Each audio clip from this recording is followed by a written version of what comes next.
Hello everyone, आज हमारा class 6 geography का चैप्टर 1। तो इस चैप्टर का नाम है अर्थ इन द सोलर सिस्टम। तो जब आप रात को कभी भी देखते हैं आसमान में, अब तो बहुत मुश्किल होता है, शहरों में तो बहुत मुश्किल होता है, लेकिन अगर आप आसमान में रात में गाँव में देख रहे हैं तो आपको है ना कुछ ट्विंकल करता हुआ नजर आएगा, ठीक है, टिमटिमाता हुआ नजर आएगा, ठीक है। और जो आसमान में है ना, चांद भी प्रेजेंट होता है, मून भी प्रेजेंट होता है। उसके बाद है ना, हमें दो टर्म पता होने चाहिए, एक टर्म है फुल मून और एक टर्म है न्यू मून। तो फुल मून का मतलब होता है जब है ना चांद का साइज है ना पूरा होता है, चांद पूरा गोल होता है, जिसे हम है ना पूर्णिमा बुलाते हैं या फिर फुल मून बुलाते हैं इंग्लिश में, ठीक है। तो चांद का साइज होता है वो फुल होता है। न्यू मून का मतलब होता है जिस दिन है ना आप आसमान में मून को देख ही नहीं पाओगे, आपको लग रहा होगा न्यू मून है, नया चांद निकलता हो, लेकिन उस दिन है ना कोई चांद निकलता ही नहीं है, ठीक है। तो फुल मून के 15 दिन के बाद क्या होता है, अमावस्या आती है जिसे हम न्यू मून बुलाते हैं। उस दिन आसमान में हमें कोई भी चांद नजर नहीं आता है। उसके बाद है ना सेलेस्टियल बॉडीज क्या होती है, तो जो सन मून और वो सारे ऑब्जेक्ट जो आपको आसमान में नजर आते हैं वो सब क्या कहलाते हैं, सेलेस्टियल बॉडीज कहलाते हैं, ठीक है। उसके बाद स्टार्स क्या होते हैं, तो स्टार्स भी जो है वो सेलेस्टियल बॉडीज ही है, लेकिन जो स्टार्स है वो बहुत ही बिग होते हैं, बहुत बड़े होते हैं और बहुत ही गर्म होते हैं। वो गर्म क्यों होते हैं, क्योंकि वो गैसेस से बने होते हैं और स्टार्स के पास है ना अपनी हीट और लाइट होती है, ठीक है, जिनको वो एमिट करते हैं। और सेलेस्टियल बॉडीज जो अपनी हीट एंड लाइट रखते हैं उनको हम क्या बुलाते हैं, स्टार बुलाते हैं। और सन भी एक स्टार है। होता है कॉन्सिलेशंस। तो कभी कभी होता है अगर आप आसमान में देख रहे हैं तो आपको ना ऐसा लगता होगा कि जैसे कोई पैटर्न नजर आ रहा है, ठीक है, बहुत सारे।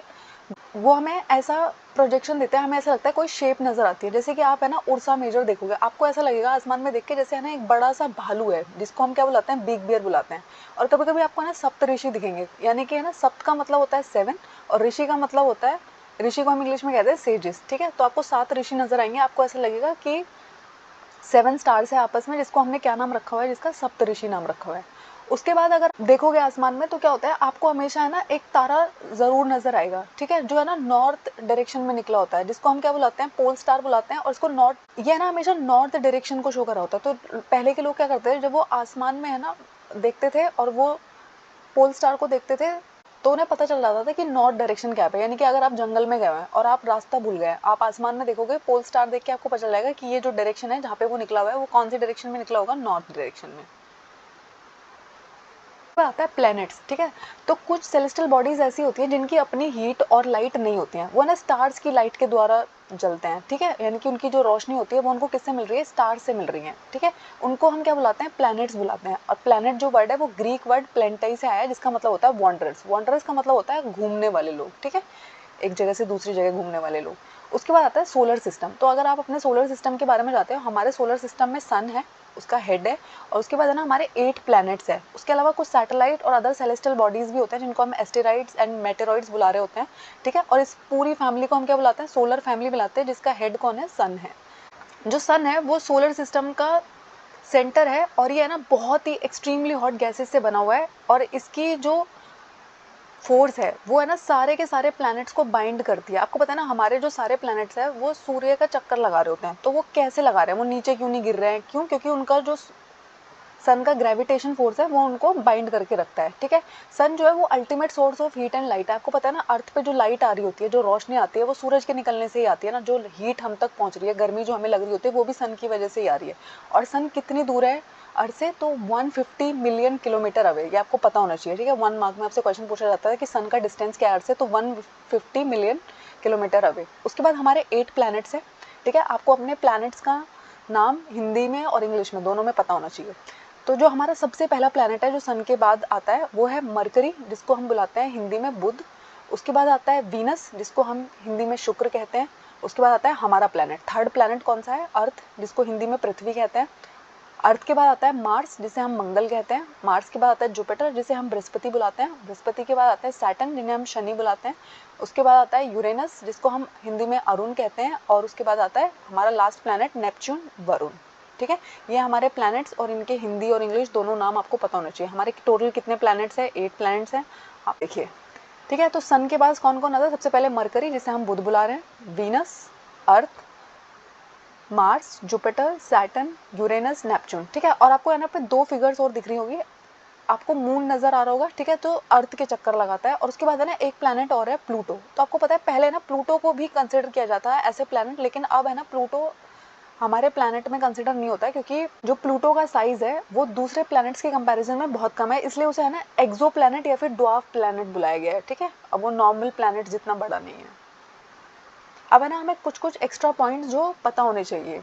ठीक है, तो ब्लू प्लैनेट किसको बुलाते हैं? अर्थ को बुलाते हैं, क्योंकि अगर आप कभी भी स्पेस से है ना अर्थ का पिक्चर देखोगे तो आपको है ना ऐसा नजर आएगा कि पूरा का पूरा नीला नजर आ रहा होता है। क्यों? क्योंकि हमारा जो अर्थ का एटमॉस्फेयर है ना 70% वाटर प्रेजेंट है, हमारे अर्थ के सरफेस पे 70% वाटर है, तो इसलिए हमें क्या कहते हैं? ब्लू प्लैनेट कहते हैं। उसके बाद अगर रेड प्लैनेट, तो अगर आपने मिशन मंगल मूवी देखी है तो उसमें रेड प्लैनेट, वो जिस प्लैनेट पे जा रहे होते हैं वो मार्स ही होता है। ठीक है, और मार्स को हम क्या बुलाते हैं? लाल ग्रह बुलाते हैं, रेड प्लैनेट। ये ना 1 मार्क्स में क्वेश्चन आते हैं, ब्लू प्लैनेट, रेड प्लैनेट, किसी भी जनरल नॉलेज के क्वेश्चन में भी आता है, और अगर आप सोशल साइंस के लिए एग्जाम देंगे उसमें भी। तो हमारा जो सबसे बड़ा प्लैनेट है, हमारे सारे प्लैनेट्स में सबसे बड़ा प्लैनेट जो है वो जुपिटर है, जिसको हम हिंदी में बृहस्पति बुलाते हैं। हमारा सबसे छोटा प्लैनेट जो है वो मरकरी है, जिसे हम हिंदी में बुध बुलाते हैं।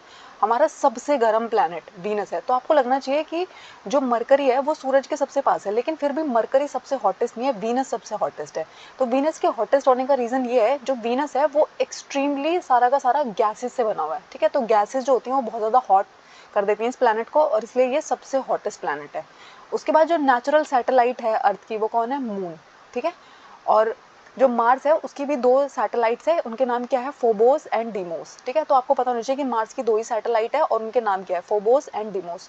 और एक प्लैनेट जिसे है ना अर्थ का ट्विन कहते हैं, यानी कि अर्थ का जुड़वा कहते हैं, या फिर उसे मॉर्निंग एंड इवनिंग स्टार बोलते हैं। तो कभी कभी अगर आप बहुत जल्दी सुबह उठ जाते हैं और आपने देखा, तो कभी कभी आपको ऐसा लग रहा होगा कि सूरज निकला नहीं है और पीछे एक और सूरज दिख रहा है, तो आपने कभी कभी सोचा होगा ना 2 सूरज क्या होता है, या कभी कभी जब शाम को सूरज डूब रहा होता है तब भी आपको ऐसा फिनोमेना दिख सकता है।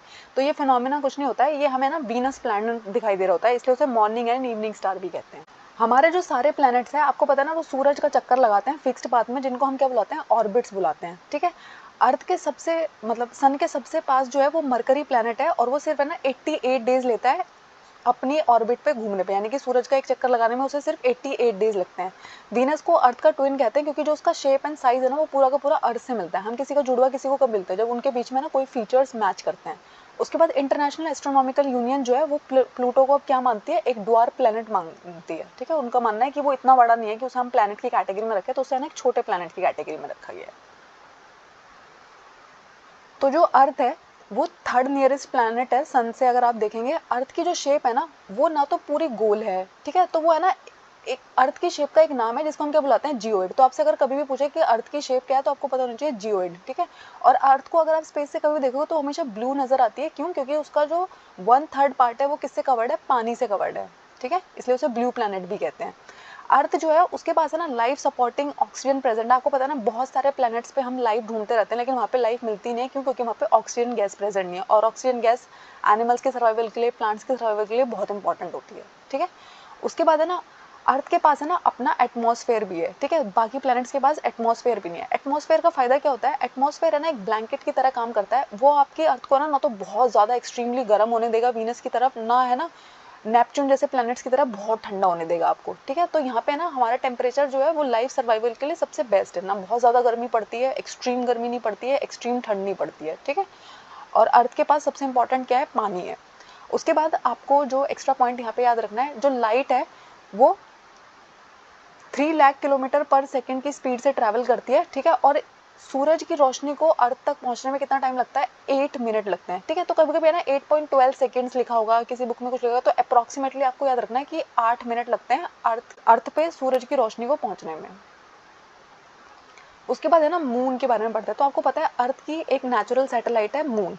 ठीक है, और मून जो है वो अर्थ का चक्कर लगाता है, 27 दिन लेता है ऐसा करने में। ठीक है, 27 दिन में वो अर्थ का अराउंड एक चक्कर पूरा कर लेता है। तो हम है ना मून को नेचुरल सैटेलाइट क्यों बुला रहे हैं? तो आपको पता है अर्थ का चक्कर लगाता रहता है मून, इसलिए उसे हम उसकी अर्थ की नेचुरल सैटेलाइट बुलाते हैं। नील आर्मस्ट्रांग है ना दुनिया के वो पहले इंसान थे जो मून पर गए थे। ठीक है, और जो सैटेलाइट होती है वो एक सेलेस्टियल बॉडी होती है जो किसी प्लैनेट के अराउंड है ना घूमती रहती है। ठीक है, जैसे प्लैनेट्स सूर्य के अराउंड घूमते रहते हैं, वैसे जो हमारी सैटेलाइट होगी वो हमारे प्लैनेट के अराउंड घूमती रहेगी। ठीक है, और आपको पता है ना बहुत सारी सैटेलाइट वो होती हैं जो आर्टिफिशियल बॉडीज होती हैं, जिनको हमने भेजा होता है। ठीक है, जो हमें है ना कम्युनिकेशन में हेल्प कर रही होती है, इंटरनेट प्रोवाइड करने में हेल्प कर रही होती है, उनको हम क्या बोलते हैं? आर्टिफिशियल सैटेलाइट बोलते हैं। ठीक है, इनको साइंटिस्ट ने बनाया होता है डिफरेंट डिफरेंट टाइप की इन्फॉर्मेशन गैदर करने के लिए। तो कुछ इंडियन सैटेलाइट जो स्पेस में हमने भेजी है वो है इनसैट, IRS एंड एड्यूसैट। उसके बाद आता है आपने ये वर्ड सुने होंगे, ये वर्ड्स है ना बहुत ही कंफ्यूजिंग होते हैं, तो इन वर्ड्स को ध्यान से देखिएगा। तो एस्टेरॉइड जो होता है, तो अगर आप है ना कभी मार्स एंड जुपिटर के बीच में देखेंगे ना, वहाँ पे है ना एक बेल्ट आती है जिसको हम एस्टेरॉइड बेल्ट बुलाते हैं। तो अगर आपने मिशन मंगल मूवी देखी है, वहाँ पर विद्या बालन एक डायलॉग में बोलती है that it has cross the asteroid belt. तो एस्टेरॉइड बेल्ट क्या है, जब आप मार्स एंड जुपिटर के बीच में होते हैं, वहाँ पे ना बहुत सारे छोटे छोटे छोटे छोटे पत्थर घूम रहे हैं, जिनको हम क्या बुलाते हैं, एस्टेरॉइड्स बुलाते हैं, ठीक है। उसके बाद आता है मेटेरॉइड्स, ये भी है ना पत्थर के साइज है, ठीक है, और ये ना सूरज के आसपास घूम रहे होते हैं, ठीक है। उसके बाद है ना जब ये अर्थ के सरफेस में एंटर करने की कोशिश करते हैं, तो आपको पता है कभी कभी जब आप आसमान में देखते हैं तो आप कहते हो टूटता तारा जा रहा है। तो टूटता तारा कुछ नहीं होता, शूटिंग स्टार है ना, मेटियोर्स होते हैं। वो क्या करते हैं, वो अर्थ के सरफेस में, ये बड़े बड़े पत्थर है, जब ये अर्थ के सरफेस में एंटर करते हैं तो हमारी जो मीजोस्फेयर लेयर है, ठीक है, वो क्या करती है, इनको जला देती है वहाँ पे, ठीक है। और मीटियोर क्या होता है, वो एक स्मॉल ऑब्जेक्ट है, वो अर्थ के सरफेस में एंटर करता है और फ्रिक्शन की वजह से जब वो जलने लग जाता है तो हमें ना लाइट दिख रही होती है, हमें ऐसा लग रहा होता है कि तारा टूट रहा है। तो तारा टूट नहीं रहा होता है, वो है ना लाइट जल रही होती है। क्यों? क्योंकि वो जल रहा है। हम क्या बुलाते हैं, शूटिंग स्टार बुलाते हैं। और मेटेरॉइड किसको बुलाते हैं, अगर जलने के बाद भी कुछ पार्ट ऐसा है जो अर्थ के सरफेस पे पहुंच गया, उसको हम क्या बुलाएंगे, मेटेरॉइड। और जो जल रहा होगा उसको हम क्या बुलाते हैं, मीटियोर्स, ठीक है। ये डिफरेंसेस आपको मालूम होने चाहिए। तो एक गैलेक्सी क्या होती है, तो जब है ना किसी एक जगह पे बिलियंस ऑफ, मिलियंस भी नहीं, बिलियंस ऑफ स्टार्स होते हैं, क्लाउड, डस्ट, गैसेस होते हैं, ये सब मिलके क्या बनाती हैं, ये बनाती हैं गैलेक्सी। और जब ऐसी बहुत सारी गैलेक्सी आपस में मिल जाती है तो उसे हम क्या बुलाते हैं, यूनिवर्स बुलाते हैं, ठीक है। हमारी जो गैलेक्सी है उसका नाम है मिल्की वे गैलेक्सी, जिसको हम हिंदी में क्या कहते हैं, आकाशगंगा। उसके बाद कुछ एक्स्ट्रा पॉइंट जो आपको याद रखना है कि मरकरी और वीनस जो पहले दो प्लैनेट्स हैं सन के, उनके पास है ना कोई नेचुरल सैटेलाइट नहीं है। और जो वीनस एंड यूरेनस है वो दोनों है ना ईस्ट टू वेस्ट रोटेट करते हैं। हमारे जो बाकी सारे प्लैनेट्स हैं वो वेस्ट टू ईस्ट रोटेट करते हैं, लेकिन जो वीनस एंड यूरेनस है वो ईस्ट टू वेस्ट रोटेट करते हैं। अगर आपने ये चैप्टर पूरा ढंग से पढ़ लिया है तो मेरे को बताइए कि ब्लू प्लैनेट किसको कहते हैं कमेंट्स में, रेड प्लैनेट किसको कहते हैं, अर्थ का ट्विन किसको कहते हैं, ठीक है। आज हम क्लास 6 का चैप्टर 2 पढ़ेंगे जिसका नाम है ग्लोब, लैटिट्यूड्स एंड लॉन्गिट्यूड। ये जो एक पिक्चर आपको दिख रहा है, ये किसका पिक्चर है, तो ये है ना अर्थ का मिनिएचर फॉर्म है, इसको ट्रू मॉडल बोलते हैं, जिसको हम ग्लोब भी बुलाते हैं, ठीक है। तो जो ग्लोब होता है वो अर्थ का ना मिनिएचर फॉर्म होता है, यानी कि अगर आप अर्थ को, पूरे अर्थ को तो आप ऐसे अपने हाथ में लेके देख नहीं सकते ना, लेकिन अगर आपको देखना है कि उसका आउटर व्यू कैसा दिखता है तो वो कुछ ऐसा दिखता है, ठीक है। उसके बाद अगर आप इसको ध्यान से देखोगे तो एक निडल यहाँ पे फिक्स हो रखी है ना, ठीक है। थोड़ा सा टिल्ट है, हमारी जो अर्थ है वो थोड़ी सी अपनी एक्सिस पे टिल्टेड है। और कितने डिग्री पे टिल्टेड है, 23.5 डिग्री पे, ठीक है। और इसको हम निडल बुलाते हैं। और अगर आप अर्थ को कहीं बाहर से देखेंगे ना तो ऐसा नहीं है कि वहाँ पे आपको ये ऐसे नज़र आएगी, कोई ऐसे अलग से निडल नज़र नहीं आती है, ये इमेजिनरी लाइन है।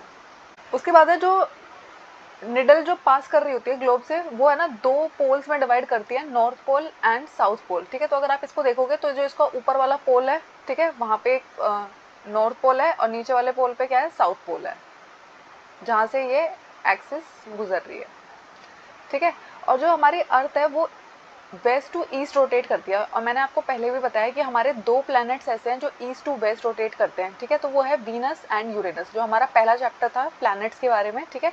तो जो वीनस एंड यूरेनस है वो ईस्ट टू वेस्ट रोटेट करते हैं, और बाकी जो हमारे सारे प्लैनेट्स हैं वो क्या करते हैं, वेस्ट टू ईस्ट रोटेट करते हैं, ठीक है। एक और लाइन होती है, ये भी इमेजिनरी लाइन है, जो ग्लोब को ना टू इक्वल पार्ट में डिवाइड करती है, जिसको हम ना इक्वेटर बुलाते हैं, ठीक है।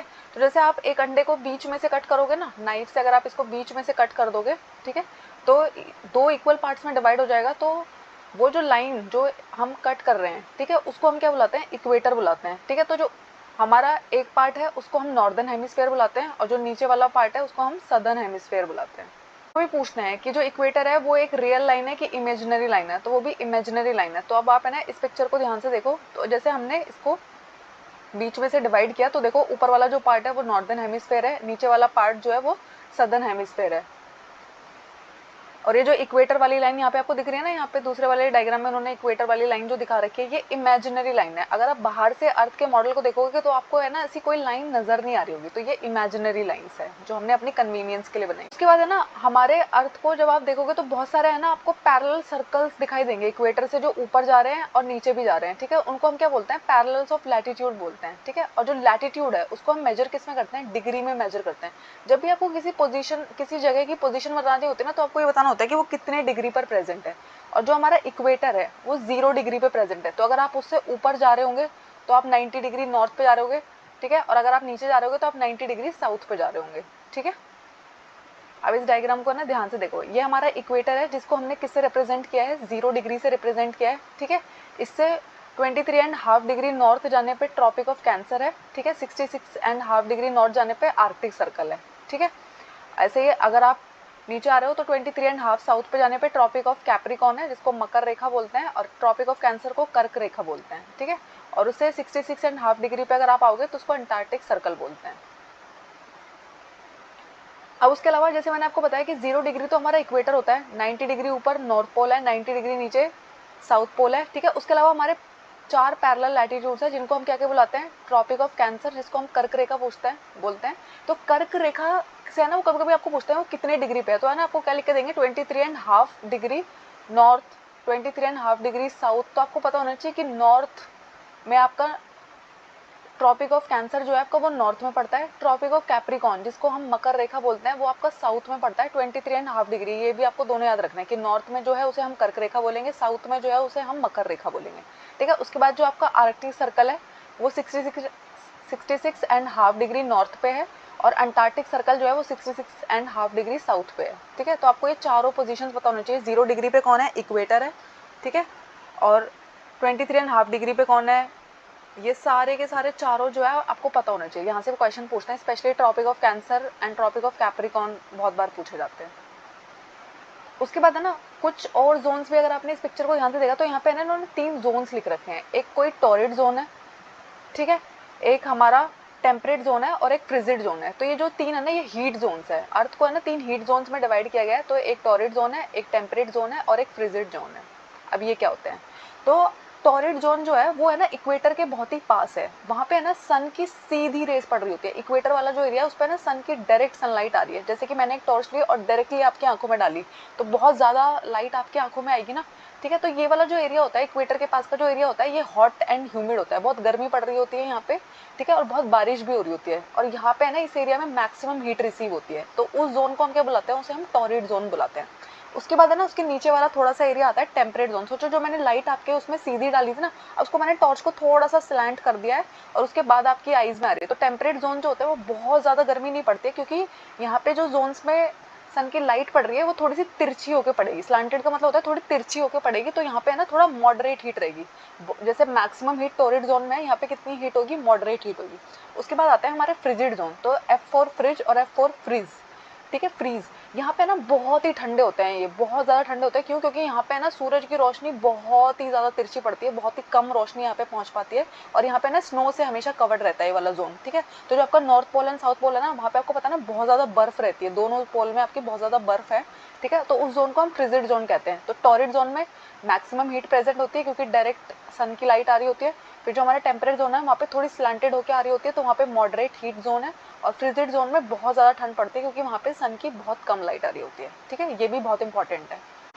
तो अब है ना जैसे आपको है ना कोई जगह ढूंढनी है तो आपको पता है आप क्या करते हो, आप है ना गूगल में डालते हो, गूगल मैप्स में आप किसी पोजीशन को डालते हो। तो अगर आप कभी बहुत ध्यान से उसको देखो ना तो वहाँ पे ना डिग्रीज वगैरह में भी लिखी होती है एक पोजीशन। तो वो डिग्री क्या होती है, तो जैसे अगर मुझे कोई जगह को स्पेसिफाई करना है, मुझे कोई जगह ढूंढनी है, ठीक है, तो मुझे है ना ये पता होना चाहिए कि वो कितने ईस्ट में है या कितने वेस्ट में है। क्यों, क्योंकि हमारी जो अर्थ है वो रोटेट कर रही है ना, ठीक है। तो हमें ना ये पता होना चाहिए कि वो जगह कितनी ईस्ट में प्रेजेंट है, किसी जगह से कितनी वेस्ट में प्रेजेंट है, ठीक है। तो हम है ना कोई रेफरेंस ऑफ लाइन लेंगे ना, हम कहीं से मेजर करेंगे ना, उसको कहीं से तो मेजर करना शुरू करेंगे ना। अब जैसे आप है ना किसी चीज़ को कहते हो 1 सेंटीमीटर, तो 1 सेंटीमीटर पहले आपने एक रेफरेंस लिया ना कि 1 सेंटीमीटर कितना होता है, ठीक है। तो वैसे ही है ना जब हम लॉन्गिट्यूड्स को मेजर करते हैं तो उसको है ना डिग्री ऑफ लॉन्गिट्यूड की फॉर्म में उनको मेजर करते हैं। और जो हर डिग्री होती है, ठीक है, अभी तो हम डिग्री बोल रहे हैं, उसको हमने फर्दर डिवाइड किया है मिनट्स में, और मिनट्स को हमने फर्दर डिवाइड किया है सेकंड्स में, ठीक है। तो ये ना सेमी सर्कल्स होते हैं जो क्या करते हैं पोल्स तक जाते जाते हैं ना डिक्रीज हो रहे होते हैं, और पोल्स पे जाके है ना ये बिल्कुल जीरो बन जाते हैं, ठीक है। अब इसको ना इस पिक्चर में देखना, ठीक है। तो ये जो आपको सर्कल दिखाई दे रहा है ना जिसको हम लैटिट्यूड बुला रहे हैं, और ये जो लंबे वाले ऐसे ऐसे करके है ये लॉन्गिट्यूड्स है। लॉन्गे मतलब लंबी और लैटिट्यूड मतलब जो सर्कुलर वाले सर्कल्स है, ठीक है। और जो हमारा हाफ से बीच से डिवाइड कर रहा होता है इमेजिनरी लाइन उसको हम इक्वेटर बुलाते हैं, ठीक है। और यहाँ से ना एक प्राइम मेरिडियन गुजर रही है, ठीक है, इसको है ना हम ग्रीनविच प्राइम मेरिडियन बोलते हैं, ठीक है। इसी को है ना हमने रेफरेंस पॉइंट लिया है। जैसे मैंने आपको बताया ना कि जब आप किसी भी चीज़ को मेजर करते हो तो आप कोई रेफरेंस पॉइंट लेते हो कि आप कहाँ से, जैसे आप कहोगे कि दिल्ली से लेके मुंबई के बीच का डिस्टेंस 1400 किलोमीटर है। तो आपने कहीं से मेजर किया ना, दिल्ली से लेके मुंबई तक का डिस्टेंस है ना, ये तो नहीं है ना कि आप किसी भी दो प्लेसेस का, आपको पता है ना कि किसी के बीच में मुझे कोई एक जगह मेरे को फिक्स करनी पड़ेगी जहाँ से मैं गिनना शुरू करूँगा। तो वैसे ही जब हम देख रहे होते हैं किसी प्लेस को, हम ऐसे गिनना शुरू करते हैं तो हम क्या करते हैं, प्राइम मेरिडियन, लैटिट्यूड, लॉन्गिट्यूड, इन सब का यूज़ करते हैं, ठीक है। तो जो सारी मेरिडियंस होती है वो इक्वल लेंथ की होती है। तो कंट्रीज ने क्या डिसाइड किया कि हम है ना जहाँ से गिनना शुरू करेंगे उस जगह का नाम है ग्रीनविच, ठीक है। ये एक ब्रिटिश रॉयल ऑब्जर्वेटरी है जहाँ से गुजरती है, और इस मेरिडियन को हम क्या बुलाते हैं, प्राइम मेरिडियन बुलाते हैं इसको, ठीक है। तो इसकी जो वैल्यू है वो 0 डिग्री है, ठीक है। तो जब है ना ये ईस्ट में जा रही होती है तो 180 डिग्री ये ईस्ट में जा रही होती है, और ऐसे है ना 180 डिग्री ये वेस्ट में जा रही होती है, ठीक है। और ये जो प्राइम मेरिडियन है ये है ना इक्वल हाफ में डिवाइड करती है अर्थ को दो पार्ट्स में, ईस्टर्न हेमिस्फेयर में, वेस्टर्न हेमिस्फेयर में। जैसे आपका जो इक्वेटर था वो क्या कर रहा था, नॉर्दर्न हेमिस्फेयर और सदर्न हेमिस्फेयर में डिवाइड कर रहा था ना, वैसे ही जो आपकी प्राइम मेरिडियन है वो आपकी अर्थ को कैसे डिवाइड करती है, ईस्टर्न हेमिस्फेयर में और वेस्टर्न हेमिस्फेयर में, ठीक है। उसके बाद है ना इंडिया में टाइम आप कैसे मेजर करते हो, तो इंडिया में अगर मुझे टाइम जानना है तो इंडिया के लिए, इंडिया ने ना अपने लिए एक अलग रेफरेंस पॉइंट रखा है, वो रेफरेंस पॉइंट कहलाता है इंडियन स्टैंडर्ड टाइम। तो बहुत बार है ना ये फुल फॉर्म आपको आता है, आईएसटी का फुल फॉर्म आपसे पूछा जाता है, और जब भी आप कभी रेलवे स्टेशन पे या फिर एयरपोर्ट्स पे टाइम देखोगे ना तो वहाँ पे ना आईएसटी लिखा होता है। तो आपको कभी कभी समझ नहीं आता है कि आईएसटी का मतलब क्या है, इसका मतलब होता है इंडियन स्टैंडर्ड टाइम, ठीक है। तो इंडिया अपना जिस लॉन्गिट्यूड को मेजर करता है वो है 82.5 डिग्री ईस्ट, ठीक है। तो आपको है ना 82 डिग्री 30 डिग्री ईस्ट, ये जो है ना ये एग्जैक्ट याद होना चाहिए। वो एग्जाम में पूछते हैं कि इंडिया का जो लैटिट्यूड है वो कितना है, हम कैसे मेजर करते हैं। तो है ना हम ग्रीनविच से है ना 5 घंटे 30 मिनट आगे है, ठीक है। तो जैसे अगर इंडिया में अभी 7:30 बज रहे होंगे ना, तो लंदन में इस टाइम 2 बज रहे होंगे, क्यों, क्योंकि हमारे बीच में और उनके बीच में कितना का डिफरेंस है, 5.5 घंटे का डिफरेंस है, ठीक है। तो हमने है ना ये टाइम, ये जीएमटी प्लस 530 आवर्स आपको पता होना चाहिए, ठीक है। अब है ना अब हमने ये 1 आवर निकालने का तरीका क्या ढूंढा हुआ है, तो हम क्या करते हैं, टोटल डिग्री हमारी 360 डिग्री होती है। एक सर्कल को अगर आप देखोगे तो उसमें कितनी डिग्री होती है, 360 डिग्री होती है। एक घंटे में कितना टाइम होता है, ठीक है, एक दिन में कितने घंटे होते हैं, 24 घंटे होते हैं। तो 360 को आप जब 24 से डिवाइड करोगे तो 15 डिग्री आ जाता है, यानी कि एक घंटा किसके बराबर है, 15 डिग्री के बराबर है, ठीक है। और एक डिग्री को जब आप फर्दर मिनट्स में डिवाइड कर दोगे तो वो 4 मिनट के बराबर होता है। ये वैल्यूज आपको याद रहनी चाहिए, क्यों, क्योंकि कभी कभी ना आपको क्वेश्चन देते हैं कि इस टाइम है ना इतने बजे, यहाँ पे इतने बजे हैं, तो इस कंट्री में इस टाइम क्या टाइम हो रहा होगा, ठीक है। तो आपको वो कैलकुलेट करना आना चाहिए, और उसके लिए आपको ये पता होना चाहिए कि इंडिया और दूसरे कंट्रीज के बीच में जो डिफरेंस है वो 5 आवर 30 मिनट्स का है, ठीक है। उसके बाद है ना कुछ एक्स्ट्रा पॉइंट है, ये आपकी बुक में नहीं दिए हुए लेकिन आपको पता होना चाहिए। तो जो हमारा इंडियन स्टैंडर्ड टाइम है, जैसे मैंने बताया प्राइम मेरिडियन जो है वो ग्रीनविच लंदन में एक जगह से होकर गुजर रही है ना, उस जगह का एक नाम है ना ग्रीनविच, उस जगह का नाम है, ऑब्जर्वेटरी उस जगह का नाम है। तो इंडिया की जो इंडियन स्टैंडर्ड टाइम है वो भी तो किसी पर्टिकुलर जगह से गुजर रही होगी ना, तो उस जगह का जो नाम है वो मिर्जापुर उत्तर प्रदेश है, ठीक है। मिर्जापुर उत्तर प्रदेश से वो गुजरती है। उसके अलावा है ना ये 5 स्टेट्स को टच करती है, ऐसा तो ना कि सिर्फ वहां पे गुजरी और उसके बाद गायब हो जाएगी, और भी तो जगह को टच करेगी ना। तो ये 5 स्टेट को टच करती है, वो कौन कौन सी है, उत्तर प्रदेश, मध्य प्रदेश, छत्तीसगढ़, उड़ीसा, आंध्र प्रदेश। करेंगे 6th क्लास का, ठीक है, जिसका नाम है मोशंस ऑफ द अर्थ, ठीक है। तो कैसे कैसे अर्थ मूव करती है, कौन कौन से टाइप के मोशंस करती है, चैप्टर 1 एंड चैप्टर 2 हम कर चुके हैं, ठीक है, एनसीईआरटी। तो सबसे पहला जो मूवमेंट अर्थ करती है वो है रोटेशन, ठीक है, अपनी ही एक्सिस पे। आपको पता है अर्थ की अपनी एक एक्सिस है, जब वो अपनी ही दूरी पे घूर्णन करती है उसे हम क्या बुलाते हैं, रोटेशन बुलाते हैं, ठीक है। उसके बाद क्या होता है, जब है ना सूरज के चक्कर में तो लगाता है, आपको पता है हमारे जो सोलर सिस्टम है उसमें सूरज है और उसके बाद 8 अदर प्लैनेट्स है, ठीक है। तो वो सब प्लैनेट्स जो है वो सन का चक्कर लगाते हैं ऑर्बिट्स में, फिक्स्ड पाथ में, जिसको हम ऑर्बिट बुलाते हैं, ठीक है। तो जब पृथ्वी सूरज का चक्कर लगाती है उसको रिवोल्यूशन बोलते हैं, जब वो अपनी ही एक्सिस पे रोटेट करती है उसको हम रोटेशन कहते हैं, ठीक है। तो जो एक्सिस है अर्थ की वो एक इमेजिनरी लाइन है, यानी कि कोई एक एक्सिस वहां पे हो ना प्रेजेंट नहीं होगी। अगर आप अर्थ को, आपने कभी भी स्पेस से अर्थ की पिक्चर को आप देखोगे तो वहां पर है ना आपको कोई ऐसे अलग से एक्सिस की लाइन नहीं दिखेगी कि ये एक्सिस है, जैसे हम अपने डायग्राम्स में देखते हैं ना। तो इमेजिनरी लाइन है जो कितने डिग्री का एंगल बनाती है अपने ऑर्बिटल प्लेन के लिए, 66.5 डिग्री का, ठीक है। तो आपको पता होना चाहिए कि कितने डिग्री पे टिल्टेड है वो, आपको पता है ना, थोड़ी सी टिल्टेड है तो कितने डिग्री पे टिल्टेड है, कितने डिग्री का प्लेन बनाती है, ये आपको पता होना चाहिए, ठीक है। तो जो पोर्शन अर्थ का सन को फेस कर रहा होता है वहां पर क्या होता है, वहां पर दिन निकला होता है, और बाकी का जो पोर्शन है जो सन को फेस नहीं कर रहा होता अर्थ का, वहां पर रात होती है। तो आपको पता है कि इस टाइम बहुत सारी जगह पे दिन हो रखा है, बहुत सारी जगह पे इसी टाइम पे रात हो रखी है, ठीक है। और इसको हम क्या बुलाते हैं, जब डे एंड नाइट में डिवाइड होता है हमारा ग्लोब, इसको हम सर्कल ऑफ इल्यूमिनेशन बुलाते हैं।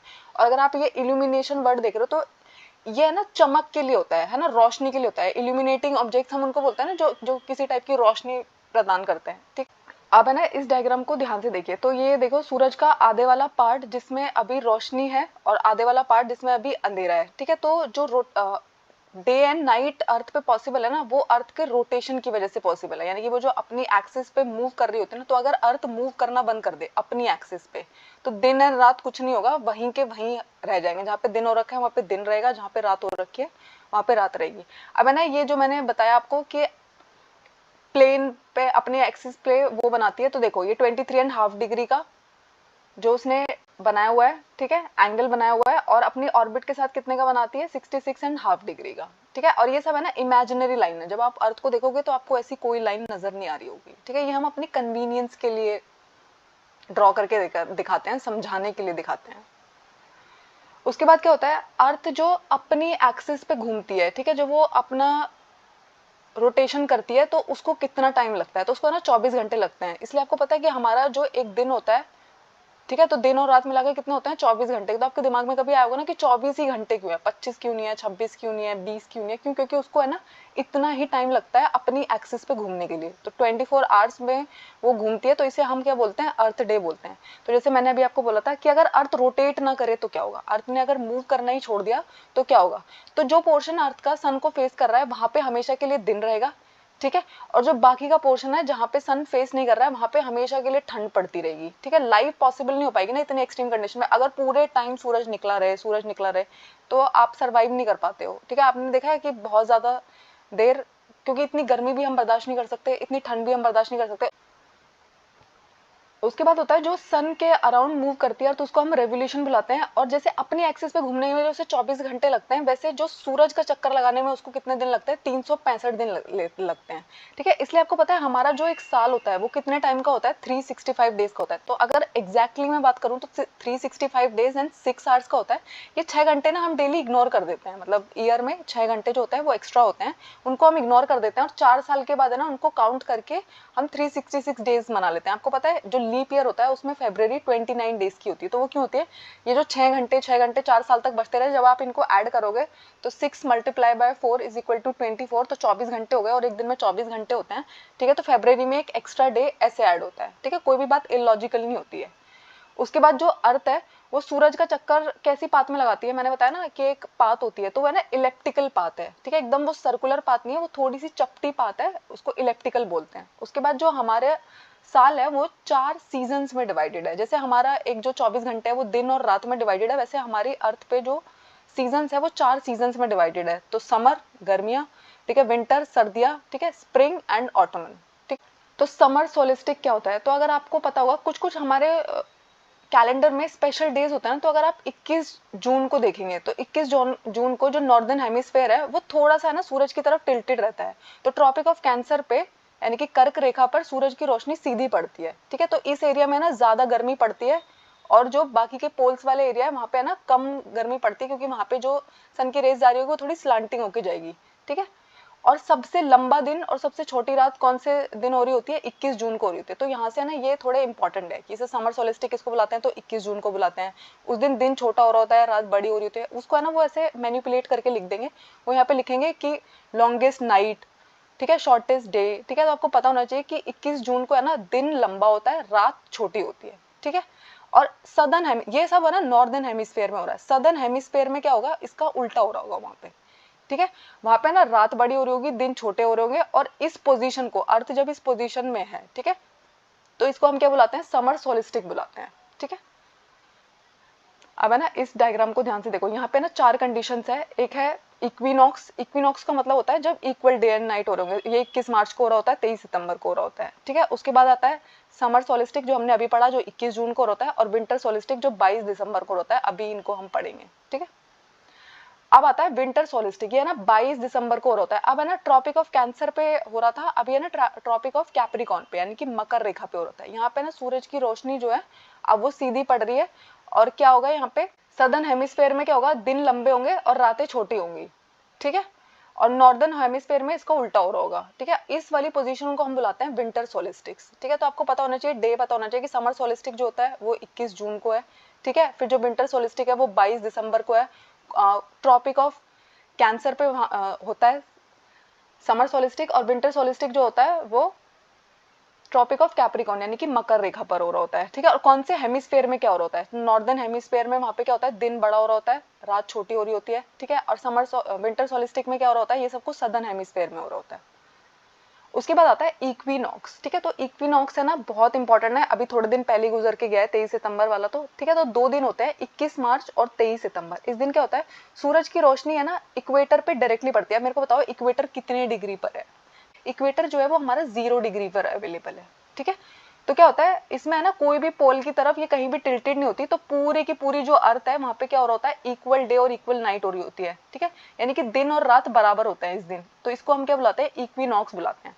ये जो 23 सितंबर वाला है, ये नॉर्दर्न हेमिस्फेयर में हो रहा होता है, ठीक है। ऑटम सीजन चल रहा होगा, और सदर्न हेमिस्फेयर में उस टाइम कौन सा सीजन चल रहा होगा, स्प्रिंग सीजन चल रहा होगा, ठीक है। 21 मार्च को क्या होता है, ये सब कुछ नॉर्दर्न हेमिस्फेयर में हो रहा होगा स्प्रिंग सीजन में, और सदर्न हेमिस्फेयर में कौन सा सीजन चल रहा होगा, ऑटम सीजन चल रहा होगा, ठीक है। तो आपको है ना ये डेज तो एटलीस्ट जरूर याद होने चाहिए कि इक्विनॉक्स 21 मार्च और 23 सितंबर को होता है, ठीक है। विंटर सोलिस्टिक कब होता है, समर सोलिस्टिक कब होता है, ठीक है।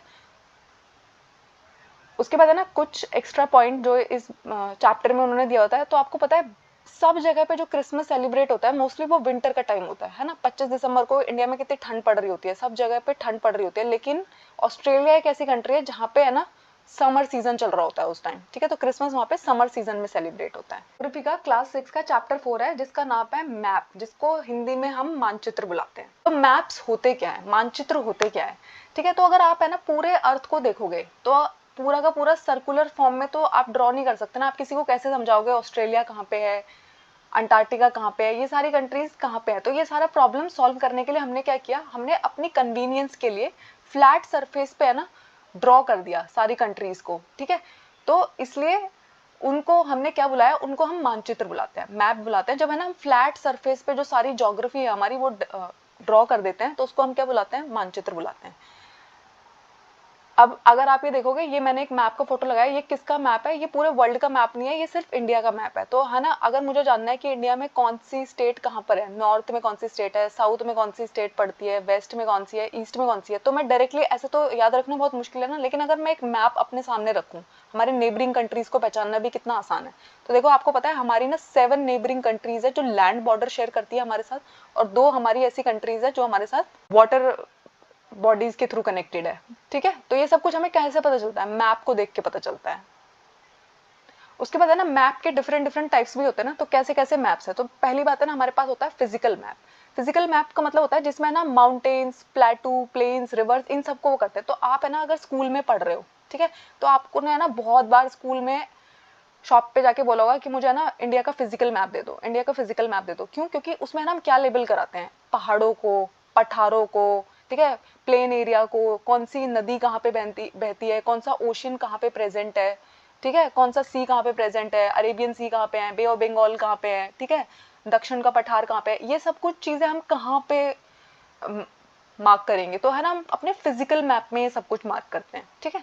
कभी कभी फिर हम ये भी कहते हैं कि इंडिया का पॉलिटिकल मैप दे दो, ठीक है। तो इंडिया का पॉलिटिकल मैप का मतलब क्या है, तो ऐसा मैप जिसमें है ना शहर दिख रहे होंगे, गांव दिख रहे होंगे, डिफरेंट डिफरेंट टाउन्स दिख रहे होंगे, ठीक है। और अगर मैं वर्ल्ड की बात करूँ तो डिफरेंट डिफरेंट वर्ल्ड की कंट्रीज दिख रही होगी, ठीक है, कि चाइना कहाँ पे है, नेपाल कहाँ पे है, भूटान कहाँ पे है, इंडिया कहाँ पे है, यूएसए कहाँ पे है, ठीक है। वो वर्ल्ड का पॉलिटिकल मैप होगा। और अगर इंडिया के पॉलिटिकल मैप की बात हो रही है तो आपको पता चलेगा कि गुजरात कहाँ पे है, दिल्ली कहाँ पे है, ठीक है, बंगाल कहाँ पे है।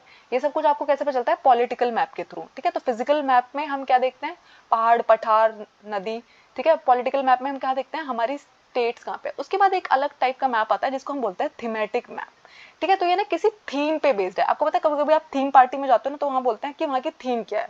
सो जो उन्होंने रखा है इंडियन कल्चर को थीम रखा है, तो वहाँ पे ना डिफरेंट डिफरेंट कल्चर के अकॉर्डिंग रेडी होके जाओगे, ठीक है। तो थीमेटिक मैप का मतलब होता है एक ऐसा मैप जिसमें ना हमें ये पता चलेगा, अच्छा रोड मैप, ठीक है, मतलब यानी कि रोड्स के बारे में पता चल रहा होगा, या फिर रेनफॉल मैप, कहाँ पे कितनी बारिश होती है, ठीक है।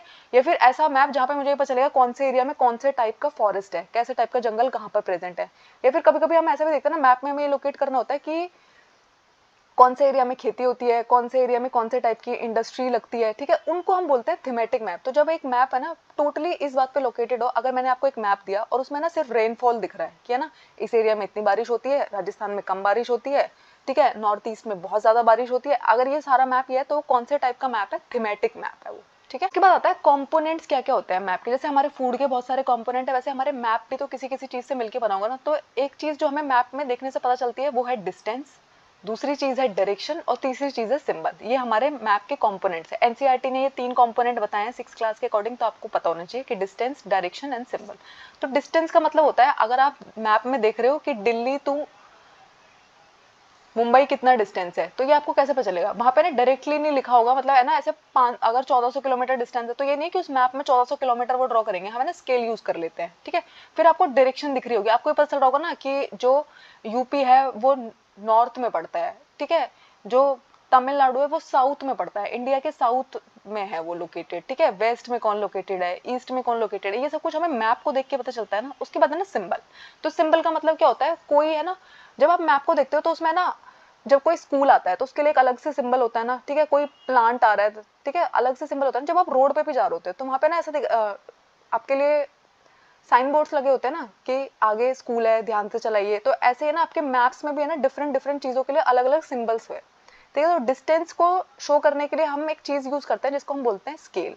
तो स्केल का मतलब होता है रेशो निकाल लेते हैं हम एक्चुअल डिस्टेंस का जो ग्राउंड पे है और हम मैप पे उसे कैसे दिखाएंगे।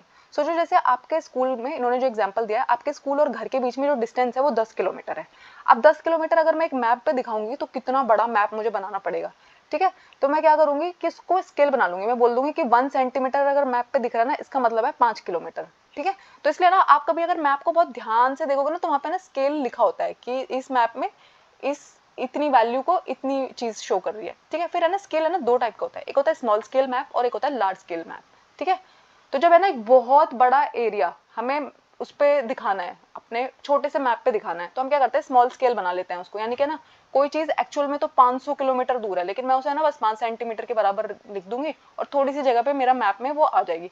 अब देखो हमारे मैप में ना जैसे उन्होंने गुजरात बनाया हुआ है, राजस्थान बनाया हुआ है, यूपी बनाया हुआ है, लेकिन वो एक्चुअल में तो बहुत बड़े हैं ना, लेकिन हमारे मैप पे हमने उसे छोटी सी जगह में ही दिखा दिया। ठीक है। तो उसे हम बोलेंगे स्मॉल स्केल मैप। फिर आता है large scale map. Large scale का मतलब होता है कि है ना एक बहुत स्मॉल सा एरिया मुझे उसमें दिखाना है, लेकिन मैं उसको ना इतना छोटा करके नहीं दिखाऊंगी। ठीक है। यानी कि अगर वो एक्चुअल में है ना 500 मीटर का एरिया था जो मुझे दिखाना था, सोचो आप है ना अपनी कॉलोनी का मैप बना रहे हो। ठीक है। आपने किसी को, अपने दोस्त को बताया कि मेरे घर आने का, मेरी कॉलोनी आने का ये मैप है, तो आपने अपनी कॉलोनी का मैप बनाना शुरू किया, लेकिन आपने एक पूरा पेज पे उसको मैप बना के दिया। तो आपने एक छोटे से एरिया को रिप्रेजेंट करने के लिए कितना बड़ा पेपर यूज किया ना, तो उसको हम बोलते हैं लार्ज स्केल मैप।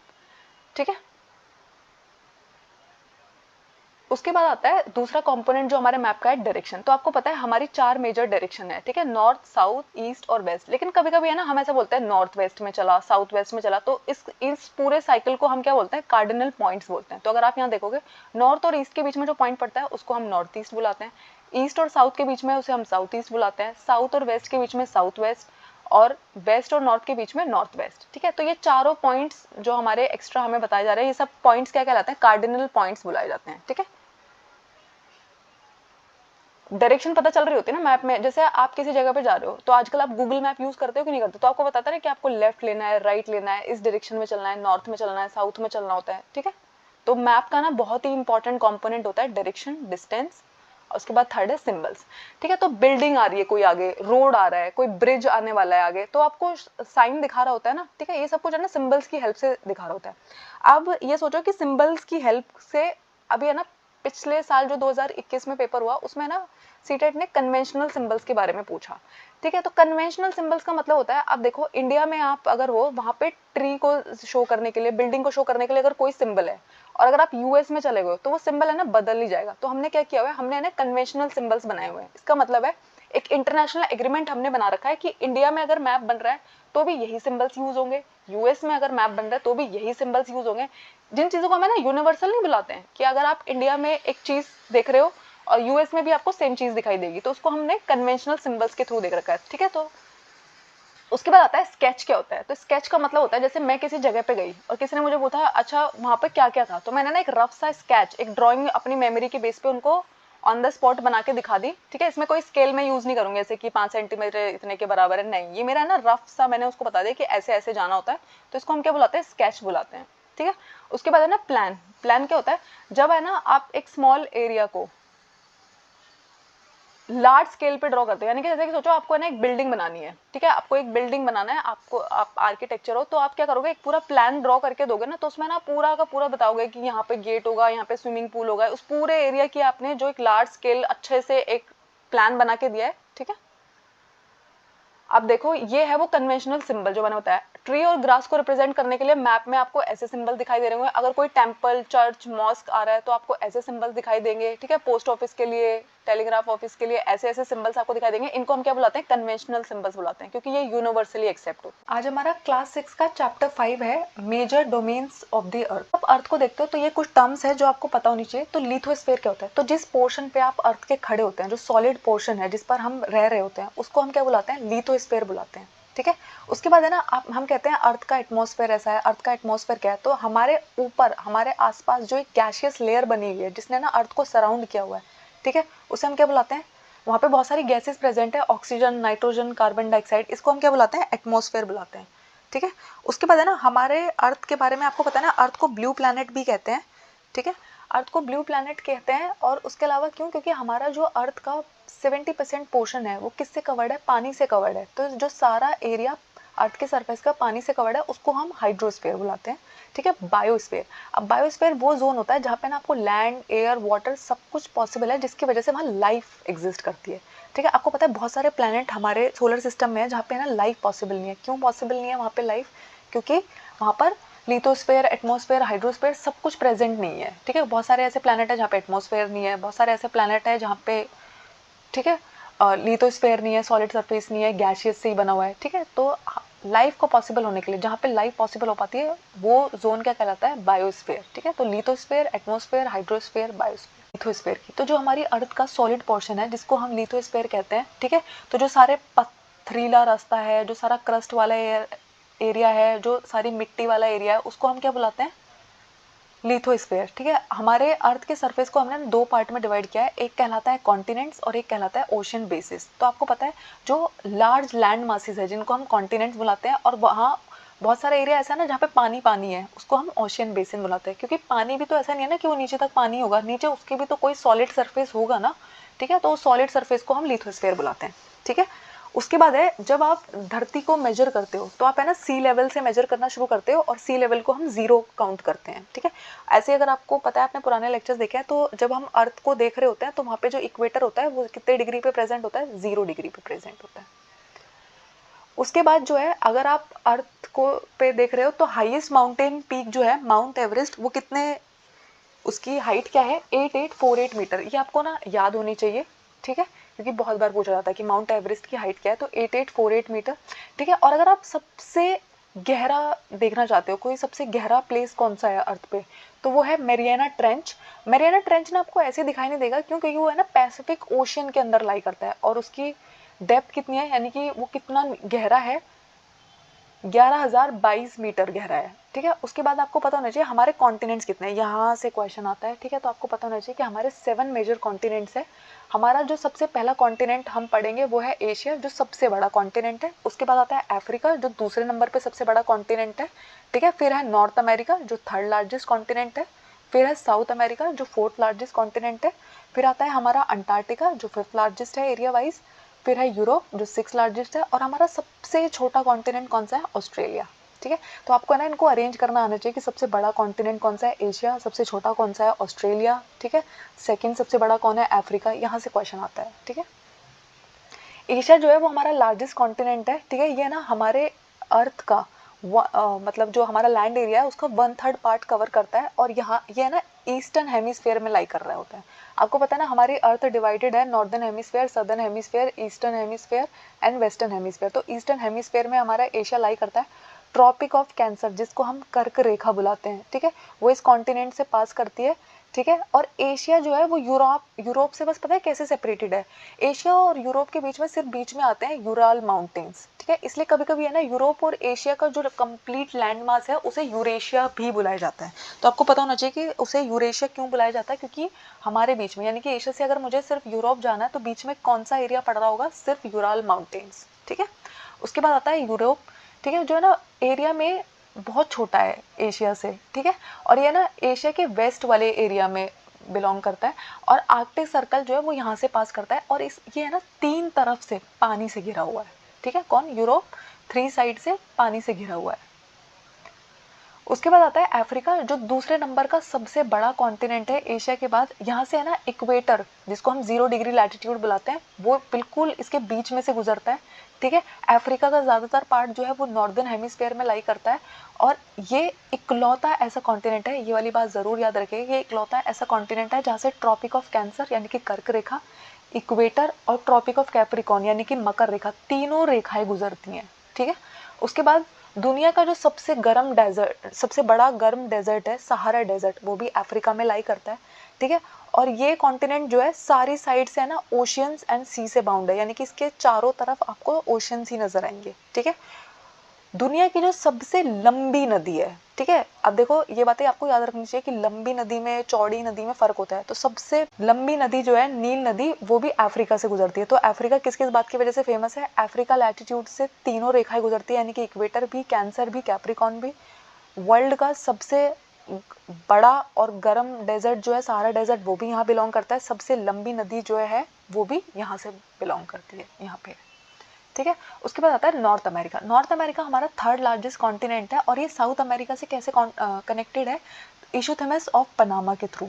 तो इशूथेमस है ना एक नैरो एरिया होता है, ठीक है, लैंड का एक पतला सा लैंड मास का एरिया होता है जिसको हम इशूथेमस बुलाते हैं। तो इशूथेमस ऑफ पनामा किसको कनेक्ट करता है? North America and south America को, ठीक है। और ये इस पिक्चर को ध्यान से देखो तो आपको दिख रहा है north America and south America के बीच में जो एक पतला सा रास्ता है जिसे हम इशूथेमस बुला रहे हैं, ठीक है। इशूथेमस ऑफ पनामा वो किसको कनेक्ट करता है? नॉर्थ अमेरिका को साउथ अमेरिका से। अब है साउथ अमेरिका की बात, ठीक है। साउथ अमेरिका जो है वो सदर्न हेमिस्फीयर में बिलोंग करता है, और वर्ल्ड की जो सबसे लंबी माउंटेन रेंज है जिनको हम द एंडीज बुलाते हैं, वो है ना यहाँ पर बिलोंग करते हैं। किसमें? साउथ अमेरिका में। साउथ अमेरिका के पास है ना सबसे बड़ी नदी है अमेजोन, और सबसे लंबी नदी है अफ्रीका के पास जिसे हम नील नदी बुलाते हैं, ठीक है। तो आपको पता होना चाहिए साउथ अमेरिका के पास अमेजोन नदी है। अब कुछ एक्स्ट्रा फैक्ट जो मैंने यहाँ पे बताए। इशूथेमस किसको कहते हैं? स्ट्रेट किसको कहते हैं? तो आपने पाल्क स्ट्रेट का नाम सुना है? पाल्क स्ट्रेट है ना इंडिया को श्रीलंका से कनेक्ट करता है, ठीक है।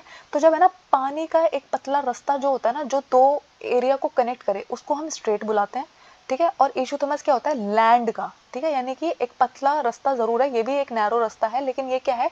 ये पानी का रास्ता नहीं है, ये यहाँ पर है ना लैंड प्रेजेंट है, ठीक है। तो नॉर्थ अमेरिका साउथ अमेरिका से इशूथेमस ऑफ पनामा के थ्रू कनेक्टेड है, और स्ट्रेट जो है उसका एग्जांपल कौन है? पाल्क स्ट्रेट, जो इंडिया को श्रीलंका से जोड़ता है, ठीक। अब आता है ऑस्ट्रेलिया। तो ऑस्ट्रेलिया आपको पता है ऑस्ट्रेलिया सबसे छोटा कॉन्टिनेंट है, ठीक है, और ये ना सदर्न हेमिस्फीयर में है, पूरा का पूरा सदर्न हेमिस्फीयर में है, और इसके चारों तरफ पानी है, इसलिए इसे है ना आइलैंड कॉन्टिनेंट भी बुलाते हैं। आपको पता है ना आइलैंड हम उस एरिया को बुलाते हैं जो हर तरफ से है ना पानी से घिरा होता है, ठीक है। तो इसके चारों साइड पानी से घिरी हुई है, इसलिए हम इसको आइलैंड कॉन्टिनेंट भी बुलाते हैं। उसके बाद आता है अंटार्कटिका। ये भी सदर्न हेमिस्फीयर में है, ये बहुत बड़ा कॉन्टिनेंट है ऐसे तो, लेकिन यहाँ पे है ना साउथ पोल लाई करता है। तो आपको पता है ये जो हमारा अंटार्कटिका है ये साउथ पोल रीजन में प्रेजेंट है, और यहाँ पे ना पूरा का पूरा एरिया है ना बहुत ही थिक आइस शीट से एकदम कवर्ड रहता है। आपको पता है ना जो हमारा साउथ पोल है वो पूरा का पूरा जमा रहता है, वहाँ पे है ना बहुत ज़्यादा आइस ही प्रेजेंट है, इसलिए ना वहाँ पे कोई ह्यूमन सेटलमेंट नहीं है, यहाँ पर है ना कोई लोग नहीं रह रहे होते हैं। अंटार्कटिका में अगर आप जाएंगे वहाँ पे कोई पौधे नहीं है, वहाँ पे कोई लोग नहीं रह पाते, बर्फ़ ही बर्फ़ नज़र आएगी आपको, ठीक है। लेकिन वहाँ पे ना रिसर्च स्टेशन है। रिसर्च स्टेशन का मतलब होता है, देखो बाकी की कंट्रीज़ है ना उस एरिया में रिसर्च करती रहती है, तो इंडिया के भी वहाँ पे 2 रिसर्च स्टेशन है जिनका नाम है मैत्री एंड दक्षिण गंगोत्री। तो आपको ये दोनों याद रखने हैं क्योंकि सीटेट ना आपसे एग्जाम में पूछ लेता है, अगर आप सोशल साइंस के लिए दे रहे हैं, ठीक है, कि मैत्री और दक्षिण गंगोत्री ये 2 रिसर्च स्टेशन किस कंट्री के हैं। तो आपको पता होना चाहिए ये इंडिया के हैं। ये कहाँ पर लोकेटेड है? इनको हमने अंटार्कटिका में छोड़ा हुआ है। कभी कभी वो आपसे है ना ये पूछेंगे कि इंडिया के 2 रिसर्च स्टेशन का नाम बताइए, तो आपको पता होना चाहिए मैत्री एंड दक्षिण गंगोत्री। उसके बाद आता है हाइड्रोस्फीयर। तो मैंने बताया अर्थ को है ना ब्लू प्लैनेट कहलाते हैं, क्यों? क्योंकि इसका जो 71% पार्ट है वो है ना पानी से कवर्ड है, और 29% जो है वो लैंड है, ठीक है। हाइड्रोस्फीयर जो होता है उसका मतलब होता है जो सारा का सारा पानी अवेलेबल है। पानी कहाँ कहाँ अवेलेबल है? आपको पता है हमारे जो ओशियंस है, ठीक है, रिवर्स है, लेक्स है, आइस ग्लेशियर्स में जो जमी हुई है, ठीक है, अंडरग्राउंड वाटर, वाटर पेपर जो एटमॉस्फेयर है, उन सब की बात हम कर रहे हैं। ये सब कुछ किस में काउंट होता है? हाइड्रोस्फीयर में। ठीक है।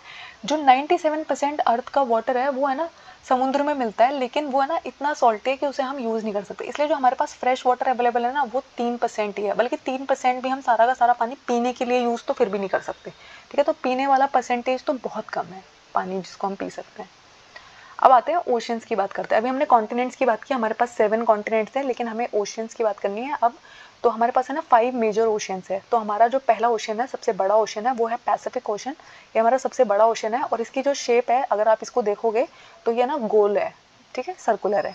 उसके बाद आता है हमारा अटलांटिक ओशन, ये सेकंड लार्जेस्ट है और इसकी जो शेप है ये एस शेप का नजर आता है। अटलांटिक ओशन का शेप क्या है? S shape. थर्ड है हमारा इंडियन ओशन, ये थर्ड लार्जेस्ट है। इसकी शेप है ना ट्रायंगल जैसी दिखती है और ये इकलौता ऐसा ओशन है जिसका नाम है ना कंट्री के ऊपर है। आप सोचो इसका नाम इंडियन ओशन क्यों है? क्योंकि इंडिया जो एक कंट्री है उसके नाम पे इसका नाम रखा गया है, ठीक है। लेकिन Pacific ocean, Atlantic ocean, southern ocean, Arctic ocean, इनके साथ ऐसा नहीं है, ठीक है। तो ये है ना बहुत बार एग्जाम में पूछा जाता है, एसएससी भी इसको बहुत बार पूछता है, ठीक है। बहुत सारे टीचिंग एग्जाम्स में भी क्वेश्चन पूछा जाता है कि एक ऐसे ओशन का नाम बताओ जो जिसका नाम है ना एक कंट्री के नाम पे रखा गया और उसका शेप क्या है, ठीक है। तो ट्रायंगुलर इसकी शेप है और इसका नाम इंडिया पे रखा गया, तो ये इकलौता ऐसा ओशन है। उसके बाद आता है हमारा फोर्थ ओशन, जिसका नाम है सदर्न ओशन और ये चौथा सबसे बड़ा ओशन है। और फिर आता है हमारा आर्कटिक ओशन जो सबसे छोटा ओशन है, ठीक है। तो आपको पता होना चाहिए पैसिफिक ओशन सबसे बड़ा है, आर्कटिक ओशन सबसे छोटा है और इंडियन ओशन वो इकलौता ऐसा ओशन है जिसका नाम किसी कंट्री के ऊपर है। अब हम पढ़ेंगे इनके बारे में, ठीक है। तो सबसे पहला हमारा है पैसिफिक ओशन। तो मैंने बताया पैसिफिक ओशन सबसे बड़ा ओशन है, ठीक है। ये है ना अर्थ के 1/3 पार्ट को कवर कर रहा होता है और जो मैंने आपको बताया था जो सबसे डीपेस्ट पार्ट है अर्थ का, मैरियाना ट्रेंच, वो भी है ना इसी ओशन के अंदर है, ठीक है। पैसिफिक ओशन है ना देखने में बिल्कुल गोल दिखाई देता है और इसके आसपास कौन कौन से कॉन्टिनेंट है? Asia, Australia, north and south America, ये सब है ना इसके आसपास पड़ते हैं, ठीक है। उसके बाद आता है हमारा दूसरा ओशन अटलांटिक ओशन। तो अटलांटिक ओशन दूसरा सबसे बड़ा ओशन है और ये एस शेप का नजर आता है, ठीक है। नॉर्थ एंड साउथ अमेरिका इसके आसपास पड़ते हैं, ठीक है। और यहाँ पे जो इसकी कोस्ट लाइन है ना ये बहुत ही हाईली इंडेटेड है, यानी कि ना इरेगुलर है। ऐसा होने की वजह से ना ये एक नेचुरल हार्बर और पोर्ट की तरह काम करता है, यानी कि ना इस ओशन को अगर आप देखोगे ना तो यहाँ पे ना अलग से बंदरगाह बनाना नहीं पड़ता। यहाँ पे ऐसा दिखता है कि पहले से ही नेचर ने इसे ऐसा बनाया कि ये बंदरगाह की तरह काम करता है। इसलिए है ना कॉमर्स के पॉइंट ऑफ व्यू से ये बहुत ही इंपॉर्टेंट है और बिजिएस्ट ओशन है। यहाँ पे है ना यानी कि बहुत सारे शिप्स वगैरह आ रहे होते हैं, लोडिंग एंड अनलोडिंग का बहुत सारा काम चल रहा होता है, तो ये बिजिएस्ट ओशन है, सबसे बिजी ओशन है ये। उसके बाद आता है इंडियन ओशन। इंडियन ओशन वो इकलौता ऐसा ओशन है जिसका नाम किसी कंट्री के ऊपर पड़ा है और वो कंट्री है इंडिया। इस ओशन की जो शेप है वो ट्रायंगुलर है और इसके आसपास कौन है? इसके नॉर्थ में एशिया है, इसके वेस्ट में अफ्रीका है, इसके ईस्ट में ऑस्ट्रेलिया है, ठीक है।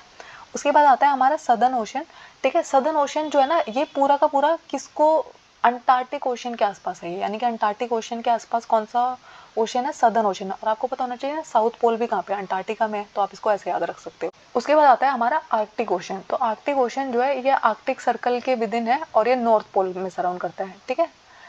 उसके अलावा क्या है? ये है ना ये वाला ocean Arctic ocean Pacific ocean से जुड़ा हुआ है एक पतले से रास्ते से, जिसको हम क्या बुलाते हैं? Bering Strait. मैंने आपको बताया ना पानी वाला जो रास्ता होता है जो दो लोगों को कनेक्ट करता है, दो लोगों को कनेक्ट करता है, मतलब दो जगह को कनेक्ट करता है, ठीक है। तो उसको हम बुलाते हैं बेरिंग स्ट्रेट। तो पाल्क स्ट्रेट इंडिया और श्रीलंका को कनेक्ट करता है, Bering Strait Pacific Ocean and Arctic Ocean को कनेक्ट करता है। उसके बाद आता है एटमॉस्फेयर। तो मैंने बताया आपके आसपास जो हवा का जो लेयर है उसको हम क्या बुलाते हैं? एटमॉस्फेयर बुलाते हैं। तो यानी कि जो थिन ब्लैंकेट है एयर का उसे हम क्या बुलाते हैं? एटमॉस्फेयर बुलाते हैं।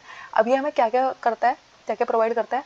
तो जो हवा हम ले पा रहे हैं सांस लेने के लिए, जो हवा हमें चाहिए वो हमें एटमॉस्फेयर से मिलती है। जो सन की हार्मफुल यूवी रेज अर्थ पे आ रही है उनसे हमें प्रोटेक्ट करता है कौन? क्योंकि एटमॉस्फेयर है हमारे यहाँ प्रेजेंट। आपको पता है कुछ प्लैनेट्स ऐसे हैं जहाँ पे एटमॉस्फेयर प्रेजेंट है, इसलिए वहाँ पे ना बहुत ज़्यादा गर्मी पड़ती है या फिर बहुत ज़्यादा ठंड पड़ती है। तो एटमॉस्फेयर है ना टेम्परेचर मेंटेन करने में भी हमारी बहुत हेल्प करता है।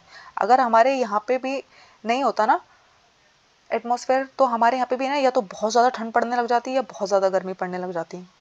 उसके बाद है ना हमारे एटमॉस्फेयर की है ना 5 लेयर्स है। अब यहाँ से क्वेश्चन आता है तो ये बहुत इंपॉर्टेंट है, चाहे आप कोई भी कॉम्पिटेटिव एग्जाम दे रहे हो। तो सबसे पहली जो लेयर है सबसे नीचे से जो स्टार्ट हो रही है, यानी कि जहाँ पर हम प्रेजेंट है, तो अगर आप है ना नीचे से 13 किलोमीटर ऊपर जा रहे हो तो ये जो लेयर में आप जिस लेयर में प्रेजेंट हो उसको हम बुलाते हैं ट्रोपोस्फेयर।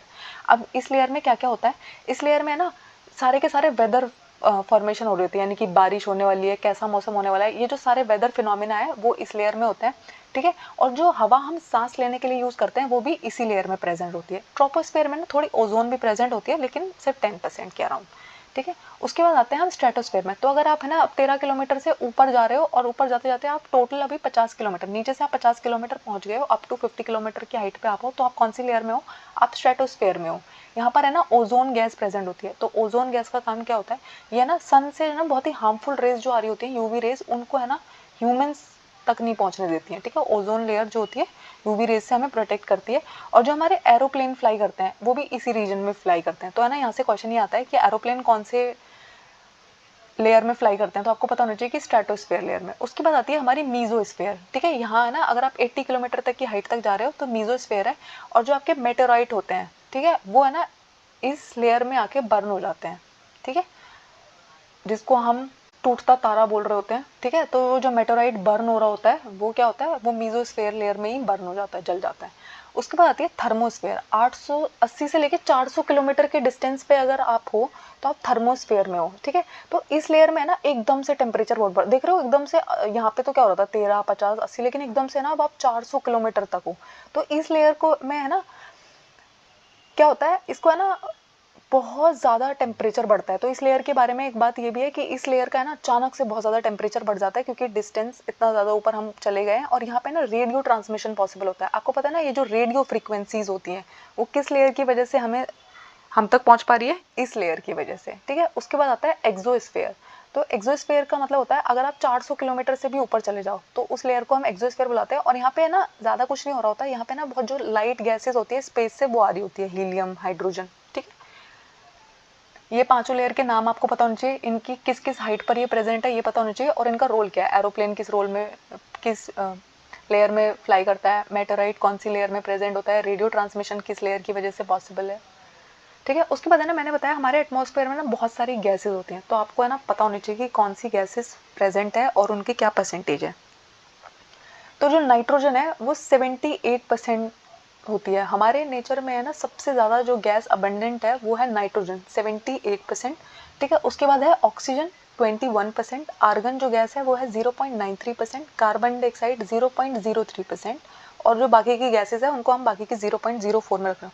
तो आप देख रहे हो कार्बन डाइऑक्साइड इतनी कम प्रेजेंट है, स्टिल वो हमारे लिए कितनी प्रॉब्लम क्रिएट कर रही है। आपको पता है ना हमारा जो क्लाइमेट है वो कितना चेंज होते जा रहा है, ठीक है। तो आपको है ना परसेंटेजेस याद होनी चाहिए कि नाइट्रोजन 78% होती है, ऑक्सीजन 21% होती है और कार्बन डाइऑक्साइड 0.03%, ठीक है।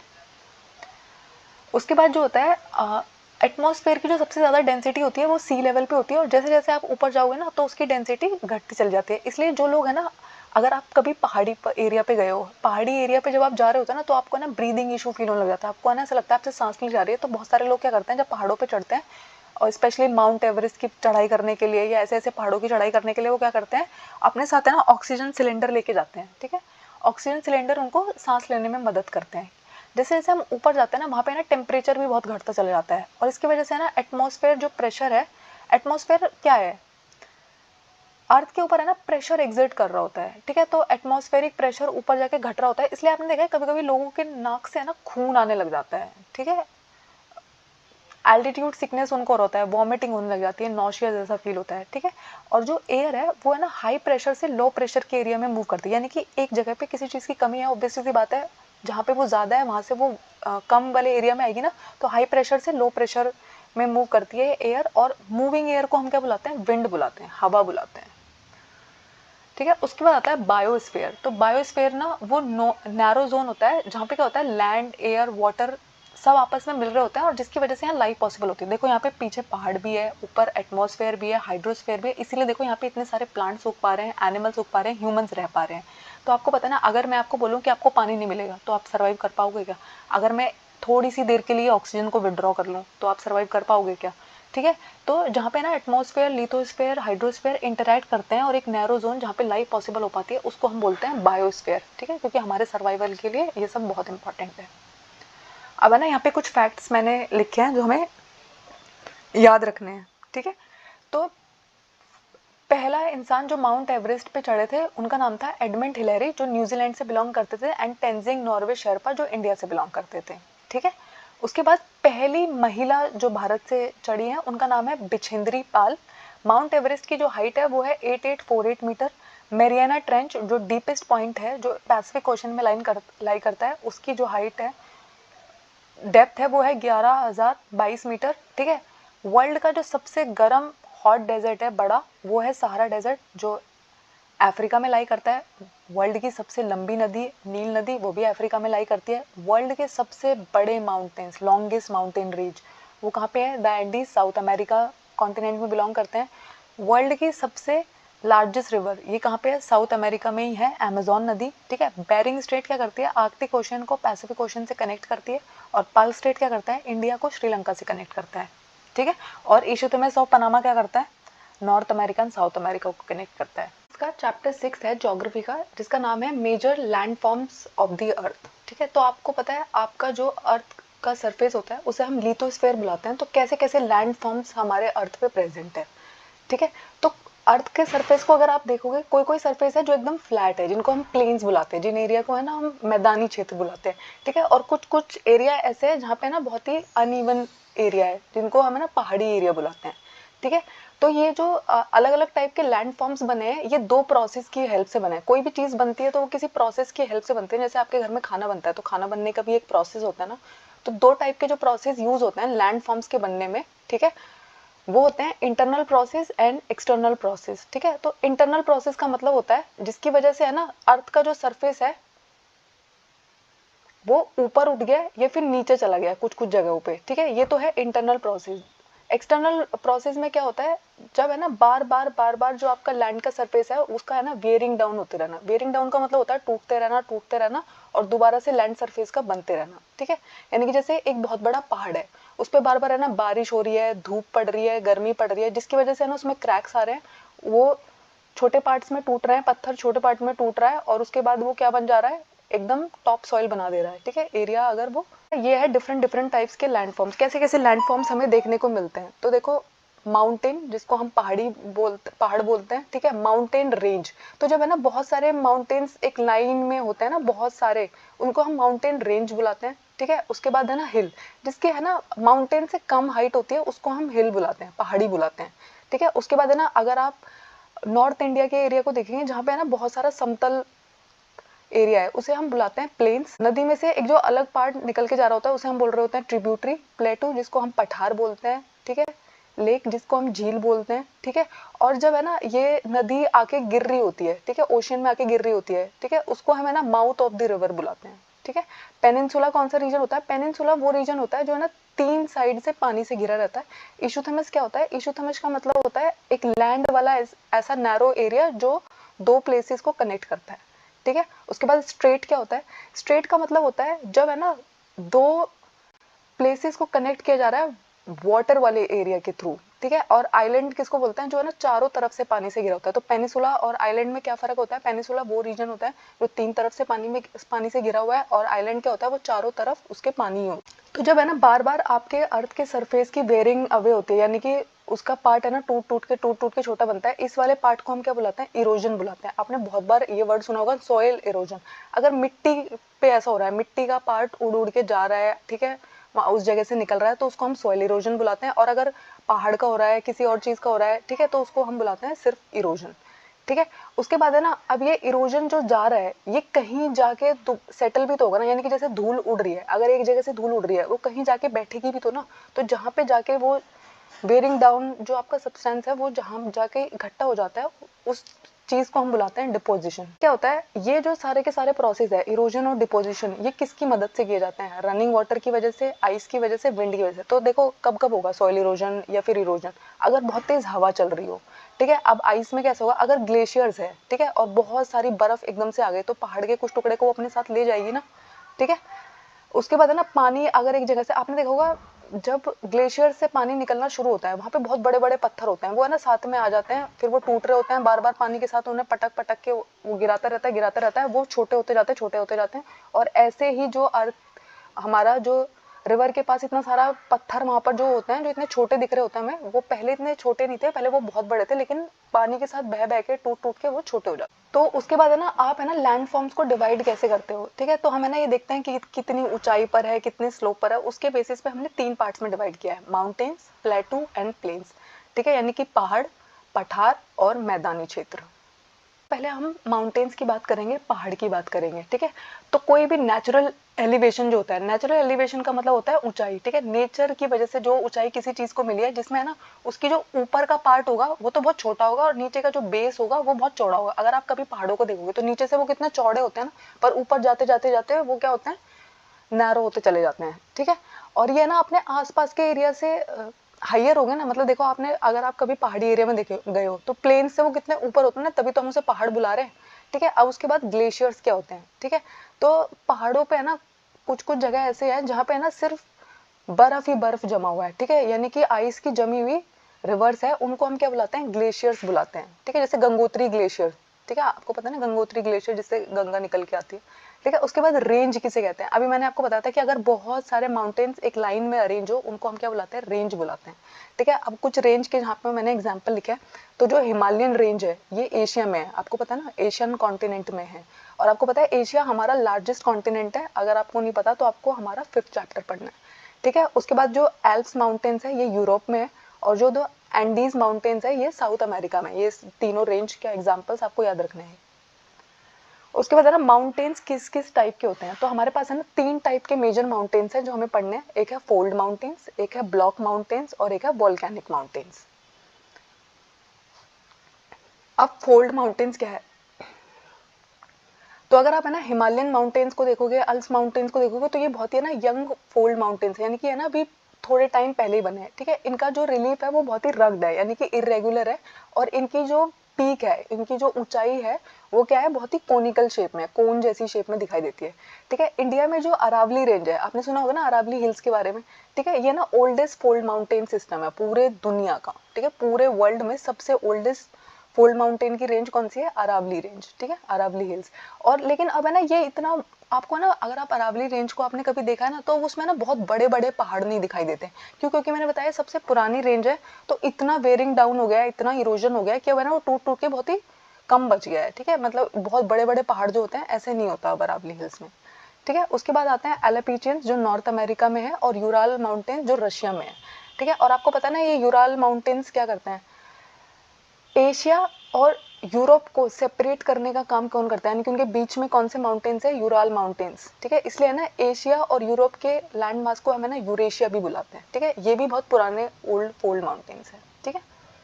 अब फोल्ड माउंटेन्स दिखते कैसे हैं, ये देखिए, क्रस्ट, और ये आपको यहाँ से ऐसे फोल्ड होते हुए नजर आएगा, इसको हम बोलते हैं फोल्ड माउंटेन्स, और ये एग्जाम्पल क्या है यहाँ पे, हिमालयास का।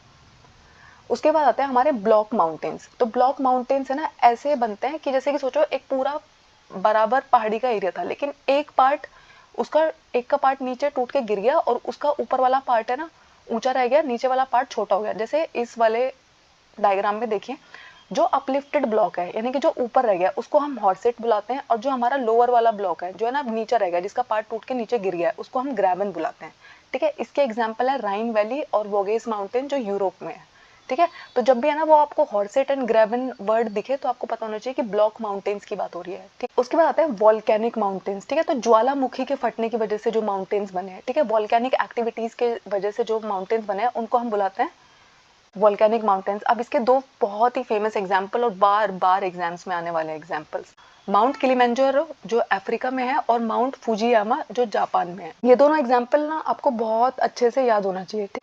उसके बाद है ना, अब माउंटेन्स का है ना हमारे लिए क्या यूज है, माउंटेन हमारे लिए किस काम में आते हैं, ठीक है। तो पहाड़ हमारे क्या क्या काम आते हैं, आपको पता है माउंटेन्स में ही है ना ग्लेशियर्स है, सारे का सारा जो हमारे ग्लेशियर्स है वो पहाड़ी एरिया में ही है।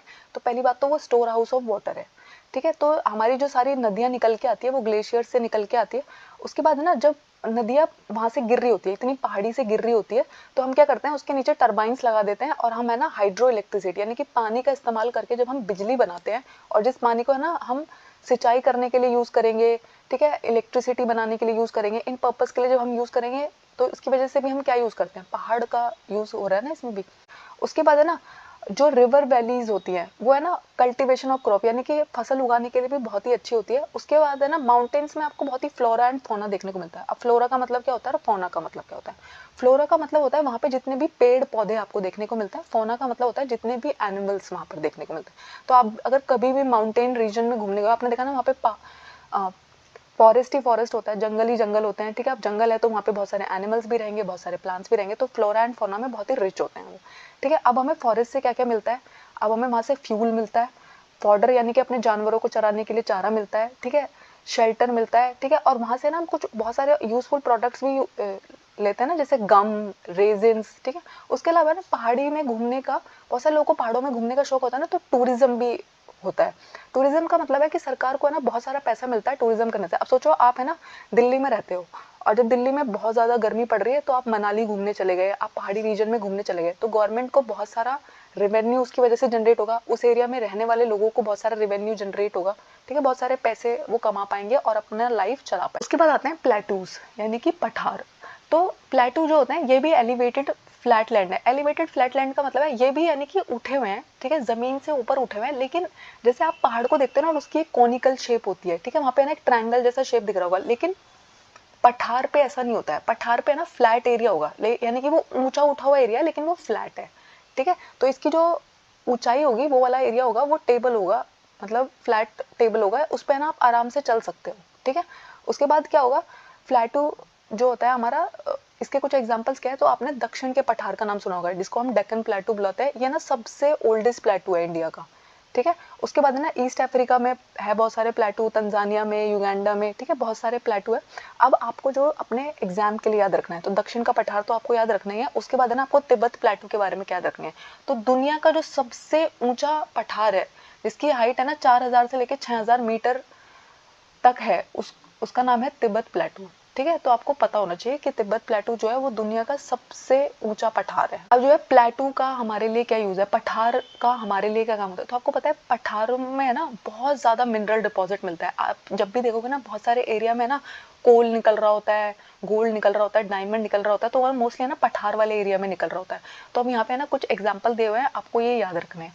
तो जो अफ्रीका का पठार है, तो अफ्रीका के पठार से हमें क्या मिलता है, गोल्ड एंड डायमंड माइनिंग, यानी कि है ना अगर आपको सोना और हीरे चाहिए तो आपका अफ्रीका के प्लेटू में माइनिंग करनी है। अगर इंडिया के पठार को आप देखोगे जिसको हम छोटा नागपुर का पठार बुलाते हैं, वहां से ना हमें आयरन मिलता है, कोल मिलता है और मैंगनीज मिलता है। तो आपको पता है ना लोहा, कोयला, मैंगनीज ये हमारे लिए बहुत सारे काम आता है ना, बहुत सारा यूजफुल है हमारे लिए। आयरन से हमारे सारे के सारा जो कंस्ट्रक्शन वर्क हो रहा होता है उसमें यूज होता है। कोल जो है वो थर्मल इलेक्ट्रिसिटी बनाने के लिए यूज होता है, ठीक है। उसके बाद है ना प्लेटू में कभी कभी आप पठारों वाले एरिया में है ना वाटरफॉल भी देखोगे, झरने भी आपको दिखाई देते हैं। तो इंडिया में कौन सा झरना है, तो हुंड्रू फॉल्स जो है जो छोटा नागपुर प्लेटू में है, ठीक है, जो सुबर्णलेखा रिवर के ऊपर है, और जोग फॉल जो कर्नाटका में है। तो आपको याद रखना है जोग फॉल कर्नाटका में है और हुंड्रू फॉल जो है वो छोटा नागपुर पठार में है, ठीक है। उसके बाद जो होता है ना प्लेटू वाला जो रीजन होता है, वहाँ की जो सॉइल होती है ना वो ब्लैक सॉइल होती है, इसलिए ना वो बहुत ही अच्छी होती है कल्टीवेट करने के लिए, क्रॉप्स उगाने के लिए। और आपको पता है ना ब्लैक सॉइल सबसे बेस्ट होती है कॉटन को उगाने के लिए, ठीक है। तो ये जो पूरा का पूरा रीजन है ना यहाँ पे बहुत अच्छा कॉटन उगता है, ठीक है, यानी कि कपास की खेती करने के लिए ब्लैक सॉइल बहुत ही अच्छी होती है। और इसलिए ना हम ब्लैक सॉइल को रेगुर सॉइल भी बुलाते हैं, क्यों, क्योंकि कपास का एक दूसरा नाम रेगुर होता है। उसके बाद आते हैं प्लेन्स जिनको हम मैदान बुलाते हैं, ठीक है। तो ये है ना एकदम फ्लैट एरिया होते हैं मोस्टली। अगर आप नॉर्थ इंडिया में रह रहे हैं तो आप यानी कि इसी एरिया में रह रहे हैं, ठीक है। इनकी हाइट है ना सी लेवल से अगर मेजर की जाए तो 200 मीटर से ज्यादा नहीं होती, ठीक है। और कुछ तो बहुत ही लेवल रहते हैं, मतलब है ना एकदम प्लेन। अब ये ना इतने प्लेन्स है तो यहाँ पे ना बहुत सारी नदियां आती हैं, उनकी ट्रिब्यूटरीज नदियां बहती हैं। आपको पता है ना नॉर्थ इंडिया में कितनी सारी रिवर सिस्टम्स है, ठीक है।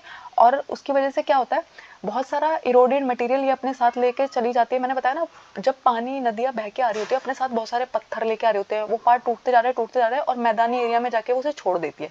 तो वहां पे क्या होता है, बहुत सारा स्टोन, सैंड, सिल्ट ये सब कुछ जाके वहां पे जमा हो जाता है, ठीक है। और इस जमा होने की वजह से ही हमारे प्लेन्स बने हैं, हमारे प्लेन्स ऐसे ही बने हैं, ठीक है। तो प्लेन्स जो होता है वो बहुत ही फर्टाइल रीजन होते हैं। अगर आप नॉर्थ इंडियन बेल्ट को जानते हैं तो वहाँ पे ना कितना ज्यादा फसलें उगाई जाती हैं, ठीक है, क्योंकि वहाँ की जो जमीन है वो बहुत ज्यादा फर्टाइल है। अब ये पूरा प्लेन एरिया ना तो यहाँ पे कंस्ट्रक्शन करना बहुत आसान है, यानी कि आप ट्रांसपोर्ट नेटवर्क बिछाना चाहते हो बहुत आसानी से बिछा लो। क्योंकि जब आप पहाड़ी एरिया में ये सब कुछ करते हो ना, सोचो आपको पहाड़ी एरिया में रेलवे लाइन बिछानी है तो पहले आपको है ना बहुत सारी कटिंग करनी पड़ेगी, पहाड़ों की कटिंग करनी पड़ेगी, फिर है ना लैंडस्लाइड का खतरा होता है, इतने सारे रिस्क लेने पड़ते हैं। लेकिन प्लेन एरिया में ऐसा कुछ नहीं हो रहा होता, और इसलिए ना प्लेन एरिया की पॉपुलेशन जो है बहुत ज्यादा होती है, बहुत ज्यादा। आप देख रहे हो ना उत्तर प्रदेश, बिहार, ठीक है, पंजाब, ये सारे रीजन है ना प्लेन्स में आते हैं। आपको पता ना यहाँ की पॉपुलेशन कितनी ज़्यादा है, लेकिन अगर आप नॉर्थ ईस्ट की बात करोगे वहाँ पे पॉपुलेशन कितनी कम है, क्यों? क्योंकि वो पहाड़ी एरिया है, ठीक है। अब जो एशिया में ऐसे प्लेन्स बने हैं वो गंगा नदी की वजह से बने हैं, ब्रह्मपुत्र नदी की वजह से बने हैं, और चाइना में ना यांगजे नाम की जो नदी है उसकी वजह से ऐसे मैदानी क्षेत्र बने हैं, ठीक है। अब इंडिया में जो इंडो गैंगेटिक प्लेन है, यानी कि गंगा नदी के किनारे जो मैदानी क्षेत्र बसे हुए हैं, वहाँ पर है ना बहुत ज़्यादा पॉपुलेशन रहती है, बहुत ही डेंसली पॉपुलेटेड रीजन है, ठीक है, यानी कि बहुत ज़्यादा लोग रहते हैं। अब हिल किसको बोलते हैं? अब जैसे हमने बताया, ठीक है, तो हिल है ना वो सरफेस होता है जो अपने जनरल एरिया से यानी कि प्लेन से तो ऊपर उठा होगा, लेकिन उसकी जो हाइट है, ठीक है, वो 600 मीटर तक ही होनी चाहिए, ठीक है। 600 मीटर से ज़्यादा है तो उसको हम माउंटेन बुला लेंगे, और 600 मीटर तक है तो हम उसे हिल बुलाएंगे, ठीक है। तो हिल एंड माउंटेन में क्या डिफरेंस होता है? ये डिफरेंस होता है। उसके बाद है ना मौना किया जो हवाई में है, ठीक है, ये पैसिफिक ओशन के अंदर एक अंडर सी माउंटेन है, और इसकी हाइट है ना माउंट एवरेस्ट से भी ज्यादा है। इसकी हाइट कितनी है? 10,205। अब मेरे को बताओ माउंट एवरेस्ट की हाइट क्या है? तो माउंट एवरेस्ट की हाइट है 8848 मीटर, ठीक है। और आपको पता है इसी पैसिफिक ओशन में अर्थ का डीपेस्ट पॉइंट भी है जिसको हम मेरियाना ट्रेंच बुलाते हैं, और उसकी डेप्थ कितनी है? 11022 मीटर, ठीक है। तो आपको ये पता होना चाहिए कि पैसिफिक ओशन के अंदर अंडर सी माउंटेन है जो माउंट एवरेस्ट से भी बड़ा है। फिर माउंट एवरेस्ट की हाइट क्या है? और पैसिफिक ओशन के अंदर ही हमारा अर्थ का डीपेस्ट पॉइंट है जिसको मेरियाना ट्रेंच बुलाते हैं। आज हम क्लास 6 का चैप्टर 7 करेंगे जिसका नाम है आवर कंट्री इंडिया, ठीक है। तो इंडिया के बारे में आज हम पढ़ेंगे। तो इंडिया जो है, इंडिया का है ना बहुत ही जोग्राफिकल एक्सपेंस बहुत ही वास्ट है, ठीक है। यहाँ पर है ना अलग अलग जोग्राफी आपको देखने को मिलती है। तो इंडिया का जो एरिया है वो है 3.28 मिलियन स्क्वायर किलोमीटर। ये आपको पता होना चाहिए क्योंकि 1 मार्क के क्वेश्चन में ये क्वेश्चन आता है, ठीक है। तो अगर आप है ना नॉर्थ टू साउथ देखेंगे ना, यानी कि आप नॉर्थ से शुरू कर रहे हैं, लद्दाख से शुरू कर रहे हैं और साउथ तक जा रहे हैं, कन्याकुमारी तक जा रहे हैं, तो टोटल डिस्टेंस जो आपको ट्रैवल करना पड़ेगा वो है 3200 किलोमीटर। और अगर आप ईस्ट टू वेस्ट जा रहे हैं, यानी कि आप अरुणाचल प्रदेश से लेके कच्छ तक जा रहे हैं जो गुजरात में है, तो आपको 2900 किलोमीटर ट्रैवल करना पड़ेगा, ठीक है। उसके बाद जो 4 डायरेक्शन है हमारी इंडिया की, तो अगर आप नॉर्थ में देखेंगे, इंडिया के नॉर्थ में देखेंगे तो आपको वहां क्या दिखाई देगा? द हिमालयाज, ठीक है। तो हिमालय पर्वत जो है वो हमारे उत्तर दिशा में है, ठीक है। अगर आप वेस्ट की बात करेंगे, पश्चिम की बात करेंगे, तो वहां पर अरेबियन सी है। अगर आप ईस्ट की बात करेंगे, उत्तर दिशा की बात करेंगे, तो वहां पर बे ऑफ बंगाल है। और अगर आप साउथ को देखेंगे, ठीक है, तो अगर इंडिया के साउथ को आप देखेंगे तो वहां पर क्या है? इंडियन ओशन है। और आपको पता है इंडियन ओशन वो इकलौता ओशन है जो किसी कंट्री के नाम पे जिसका नाम है, ठीक है। हमारे पास जो बाकी ओशन है उनका नाम कंट्री के नाम पे नहीं है, लेकिन इंडियन ओशन का नाम कंट्री के नाम पे है। उसके बाद जो इंडिया का लोकेशन है, आपको पता है हमारा जो अर्थ है वो 2 पार्ट्स में डिवाइडेड है ना, northern hemisphere and southern hemisphere. तो इंडिया जो लाई करता है वो नॉर्दर्न हेमिस्फेयर में लाई करता है, ठीक है। और जो ट्रॉपिक ऑफ कैंसर है जिसको हम कर्क रेखा बुलाते हैं, वो 23 डिग्री 30 नॉर्थ से पास करती है, ठीक है। और अगर आप इंडिया का मेनलैंड जो एक्सटेंड करता है, यानी कि अगर आप ये वाली वैल्यू की बात कर रहे हैं तो इंडिया की बात हो रही है, ठीक है। तो 8 degree 4N and 37 degree 6N latitude की अगर आप बात कर रहे हैं तो ये इंडिया की लोकेशन को दिखाता है। यानी कि जब ये लोकेशंस आपको दी गई है इसका मतलब क्या है कि इंडिया की बात हो रही है, ठीक है। और ये तो है साउथ टू नॉर्थ, यानी कि अभी मैंने जैसे आपको बताया था ना कि लद्दाख से लेके कन्याकुमारी तक का क्या वैल्यू है। लेकिन अगर आप बात कर रहे हैं आप ईस्ट टू वेस्ट, तो इंडिया किन किन डिग्रीज के बीच में एक्सटेंडेड है? 68 degree 7 east and 97 degree 25 east longitudes, ठीक है। तो आपको है ना ये याद होने चाहिए, 1 मार्क में बहुत सारे क्वेश्चन बनते हैं इनसे, ठीक है। तो आप अगर देखोगे, आपको पता है एक स्टैंडर्ड टाइम हमने रख रखा है, लेकिन 29 डिग्री का फर्क पड़ता है, ठीक है। तो इसलिए क्या होता है, अगर आप अरुणाचल प्रदेश को देखोगे जहाँ सबसे पहले सूर्य उगता है इंडिया में, तो वहां से लेके अगर आप वेस्ट में देखोगे, गुजरात में जाते जाते, तो उसी सूरज को जो अरुणाचल प्रदेश में उग चुका था उसको 2 घंटे बाद दिखाई देता है वो गुजरात में। क्यों? क्योंकि 29 डिग्री लैटिट्यूड का डिफरेंस है, ठीक है। और आपको पता है ना हर एक डिग्री पे 4 मिनट टाइम होता है, यानी कि 1 डिग्री की वैल्यू जो होती है वो 4 मिनट। इंडिया का जो टाइम है, इंडिया में जो टाइम चलता है उसको हम है ना इंडियन स्टैंडर्ड टाइम के अकॉर्डिंग देखते हैं, और वो कितनी डिग्री पे है? 82 डिग्री 30 ईस्ट, ठीक है। और आपको पता है जो पूरे वर्ल्ड में जो टाइम डिसाइड होता है वो किसके थ्रू डिसाइड होता है? ग्रीनविच के थ्रू डिसाइडेड होता है। अब इंडिया के नेबर्स कौन कौन है, हमारे पड़ोसी देश कौन कौन से हैं? तो ऐसे है ना 7 देश है जो हमारे साथ धरती से जुड़े हुए हैं, यानी कि लैंड बाउंड्रीज जिनके साथ हम शेयर करते हैं, ठीक है। वो कौन कौन है? Afghanistan, Pakistan, Bangladesh, China, Nepal, Bhutan and Myanmar, ये वो 7 कंट्रीज है जिनके साथ है ना हम लैंड बाउंड्री शेयर करते हैं, ठीक है। उसके बाद है ना 2 आइलैंड नेबर्स भी है हमारे, यानी कि पानी के थ्रू भी हम 2 नेबर से जुड़े हुए हैं। वो कौन कौन है? मालदीव्स एंड श्रीलंका, ठीक है। और श्रीलंका और इंडिया पाल्क स्ट्रेट के थ्रू जुड़े हुए हैं, ठीक है। तो स्ट्रेट किसको बोलते हैं? जो पानी वाला एक नैरो पैसेज होता है उसको हम क्या बुलाते हैं? स्ट्रेट बुलाते हैं, ठीक है। इंडिया की कैपिटल दिल्ली है और आपको पता है कि इंडिया में 28 स्टेट्स एंड 8 यूनियन टेरिटरीज है। उसके बाद अगर हम बात कर रहे हैं हिमालयन माउंटेन्स की, तो आपको पता है, मैंने अभी आपको बताया कि हिमालयन माउंटेन्स जो है वो हमारे नॉर्थ में, इंडिया के नॉर्थ में क्या लाई करते हैं? Himalayan mountains. हिमालय का मतलब होता है द अबोर्ड ऑफ स्नो। आपको पता है ना, पूरा के पूरे हिमालय जो है वो बर्फ से ढके रहते हैं, ठीक है।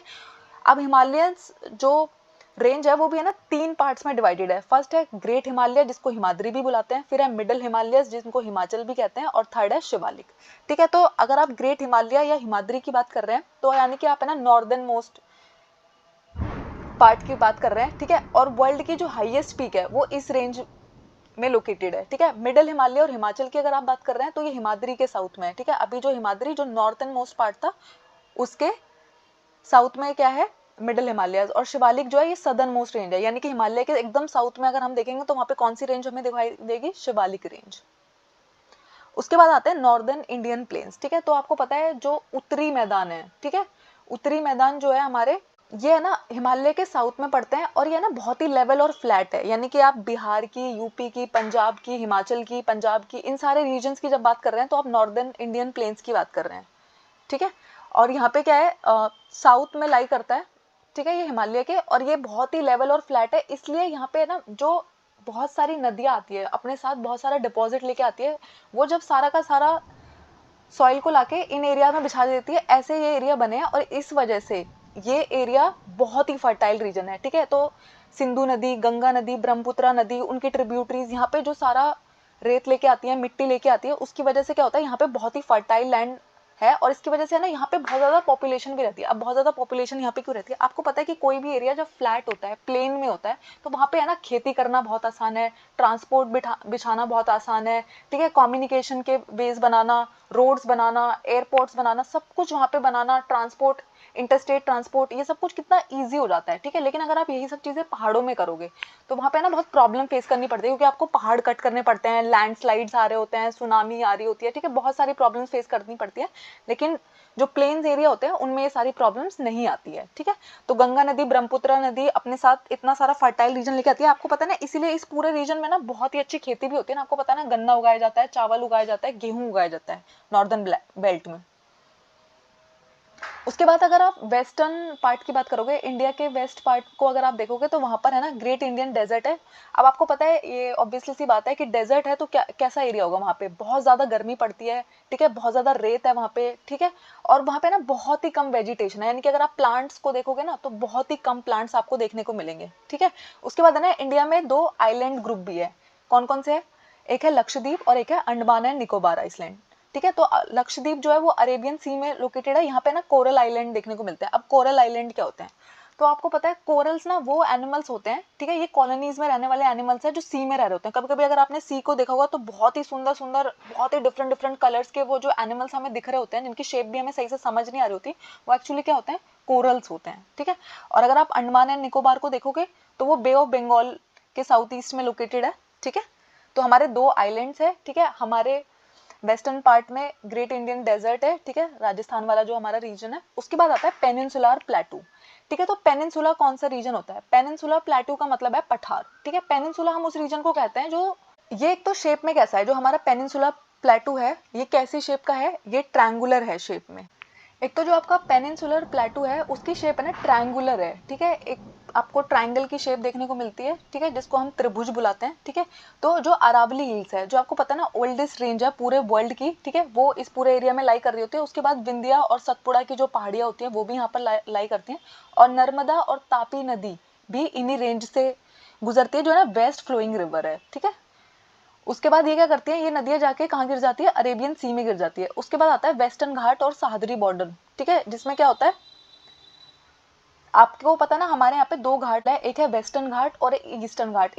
बायोडाइवर्सिटी हॉटस्पॉट्स बुलाते हैं। बायोडाइवर्सिटी हॉटस्पॉट हम किस एरिया को बुलाते हैं? तो एक ऐसा एरिया जहाँ पे ना बहुत ज़्यादा फ्लोरा एंड फोना की डिफरेंट डिफरेंट स्पीसीज हमें देखने को मिलती है ना, तो उस एरिया को हम क्या बुलाते हैं? डाइवर्सिटी हॉटस्पॉट बुलाते हैं, ठीक है। उसके बाद जो होता है प्लेटू वाला, पठार वाला रीजन जो होता है, आपने अगर हमारा पुराने वाला लेक्चर देखा है, पिछले वाला लेक्चर देखा है, तो उसमें मैंने आपको है ना माउंटेन्स, प्लेटू, प्लेन्स के स्पेशलिटी बताई थी ना। तो मैंने आपको बताया था कि पठार जो होते हैं उसमें है ना वो बहुत ही रिच होते हैं, वहाँ से है ना वो बहुत सारे मिनरल्स मिल रहे होते हैं, ठीक है। अगर आप अफ्रीकन के प्लेटू को देखोगे वहाँ से आपको गोल्ड एंड डायमंड मिल रहे होते हैं। इंडिया में जो है वो कोल में और आयरन ओर में बहुत ज्यादा रिच है, ठीक है। हमारे यहाँ पे बहुत सारा, आपको पता है ना, ये झारखंड वाला पूरा जो रीजन है, बिहार वाला जो रीजन है, यहाँ पे बहुत सारा कोयले की खदान है कि नहीं है। और आप अगर साउथ के रीजन में देखोगे वहाँ पे गोल्ड की माइंस भी है, ठीक है। तो ये जो सारे रीजन होते हैं यहाँ पे क्या होता है, और अगर आप वेस्टर्न घाट और ईस्टर्न घाट के मतलब ईस्टर्न घाट के ईस्ट पार्ट पे देखोगे वहाँ पे ना हमारा कोस्टल प्लेन लाई करता है, ठीक है। अगर आप हमारे वेस्टर्न कोस्टल प्लेन को देखोगे वो बहुत ही नैरो है, यानी कोस्टल प्लेन को देखोगे वो बहुत ही चौड़ा है, ब्रॉडर है, ठीक है। बहुत सारी ईस्ट फ्लोइंग रिवर्स भी है, महानदी, गोदावरी, कृष्णा, कावेरी, और अभी मैंने आपको 2 वेस्ट फ्लोइंग रिवर बताई थी, ठीक है। तो जो एक्सेप्शन होता है वो जरूर याद रखना चाहिए। तो नर्मदा और तापी जो है वो क्या है? वो है वेस्ट फ्लोइंग रिवर। उसके बाद जो सुंदरबन डेल्टा है, ठीक है, तो गंगा और ब्रह्मपुत्र अपने साथ जब बहुत सारा कुछ बहा के लाती है, डिपॉजिट बहा के लाती है, उस सारे को जब वो आके गिरा देती है बे ऑफ बंगाल में, तो वहां पर एक डेल्टा बनता है जिसको हम क्या बोलते हैं? सुंदरबन डेल्टा, ठीक है। उसके बाद आता है पेनिनसुला, ठीक है। तो पेनिनसुला ना हम उस एरिया को कहते हैं जो 3 तरफ से है ना पानी से घिरा होता है, और अगर एक एरिया है ना चारों तरफ से पानी से घिरा है तो उसे हम क्या बुलाते हैं? उसे हम आइलैंड बुलाते हैं, ठीक है। उसके बाद आता है एलुवियल डिपॉजिट। तो आपको पता है एलुवियल डिपॉजिट का मतलब होता है, एलुवियल एक टाइप की मिट्टी होती है, ठीक है।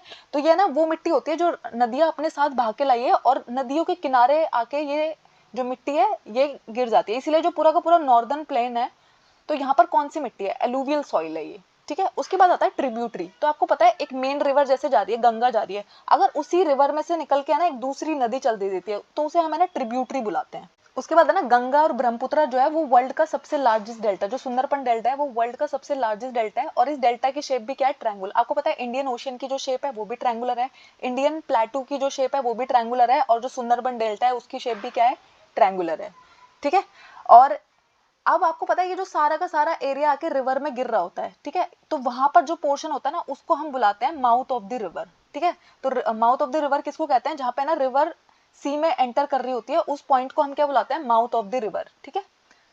उसके बाद क्या होता है? कोरल्स क्या होती है? जब मैं आपको पीछे बताया था कि कोरल्स क्या होते हैं, तो कोरल्स जो है ना मेरीन एनिमल जिनको हम पॉलिप्स बुलाते हैं, जो निडेरिया फैमिली से बिलोंग करते हैं। अगर आप साइंस स्टूडेंट है तो आपको पता होगा निडेरिया एक एनिमल किंगडम की फैमिली है, तो वहां से जो बिलोंग करते हैं वो जब है ना कॉलोनीज की फॉर्म में रहते हैं, यानी कि वो है ना सरफेस से अटैच कर जाते हैं और वहां पर वो रह रहते हैं, तो उनके जो लेफ्ट ओवर पोर्शंस होते हैं उनको हम कोरल्स बुलाते हैं, ठीक है। और इन्हीं के ऊपर है ना डिफरेंट डिफरेंट पॉलिप्स ग्रो करते रहते हैं और क्या बनाते रहते हैं? कोरल आइलैंड बनाते रहते हैं। लक्षद्वीप आइलैंड जो है वो एक कोरल आइलैंड है, ठीक है। देखो ऐसे दिखते हैं, मैं अभी आपको बता रही थी ना कि बहुत ही सुंदर दिखते हैं, इससे भी सुंदर सुंदर पिक्चर होती है, लेकिन ये वाले पिक्चर से आपको आइडिया लग रहा होगा। आज हमारा क्लास 6 का चैप्टर 8 है जिसका नाम है India, climate, vegetation and wild life. तो जब हम इंडिया को देखते हैं वहां पर कैसी कैसी हमको वेजिटेशन एंड वाइल्ड लाइफ देखने को मिलती है उसके बारे में चैप्टर बात करेगा। ये हमारा क्लास 6 की ज्योग्राफी का लास्ट चैप्टर है। तो वेदर, वेदर का मतलब क्या होता है? तो जब आप वेदर की बात कर रहे होते हैं इसका मतलब होता है डे टू डे के चेंज में जो चेंज है उसकी बात कर रहे हैं। यानी कि अगर आप कह रहे हो अचानक से सोचो आज दिल्ली में बारिश हो रही है, ठीक है, तो अगर हम आज की बात कर रहे हैं तो हम वहां के वेदर की बात कर रहे हैं, ठीक है। तो इसमें क्या क्या आता है? आज का टेम्परेचर क्या रहा, आज का सबसे हाई टेम्परेचर क्या रहा, सबसे लो टेम्परेचर क्या रहा, एवरेज टेम्परेचर क्या रहा, बारिश निकली हुई थी या फिर धूप निकली हुई थी, ठीक है, गर्मी हो रही थी कि ठंड हो रही थी, हवा चल रही थी कि शांत था, ठीक है। ये सारी बातें जब आप कर रहे हो, ठीक है, तो इसकी बात जब हम कर रहे हैं तो हम किसकी बात कर रहे हैं? हम वेदर की बात कर रहे हैं। और क्लाइमेट क्या होता है? क्लाइमेट का मतलब होता है, सोचो अगर आपसे कोई राजस्थान का नाम लेता है आपके सामने या फिर कश्मीर का नाम लेता है, तो आपको अगर ये राजस्थान का नाम लेते ही आपके दिमाग में आता है वहां तो बहुत गर्मी पड़ती है। अब ऐसा तो नहीं होता होगा कि राजस्थान में हमेशा ही गर्मी पड़ती है, पर मैक्सिमम टाइम वहां पर 20-25 साल से क्या ही होता है?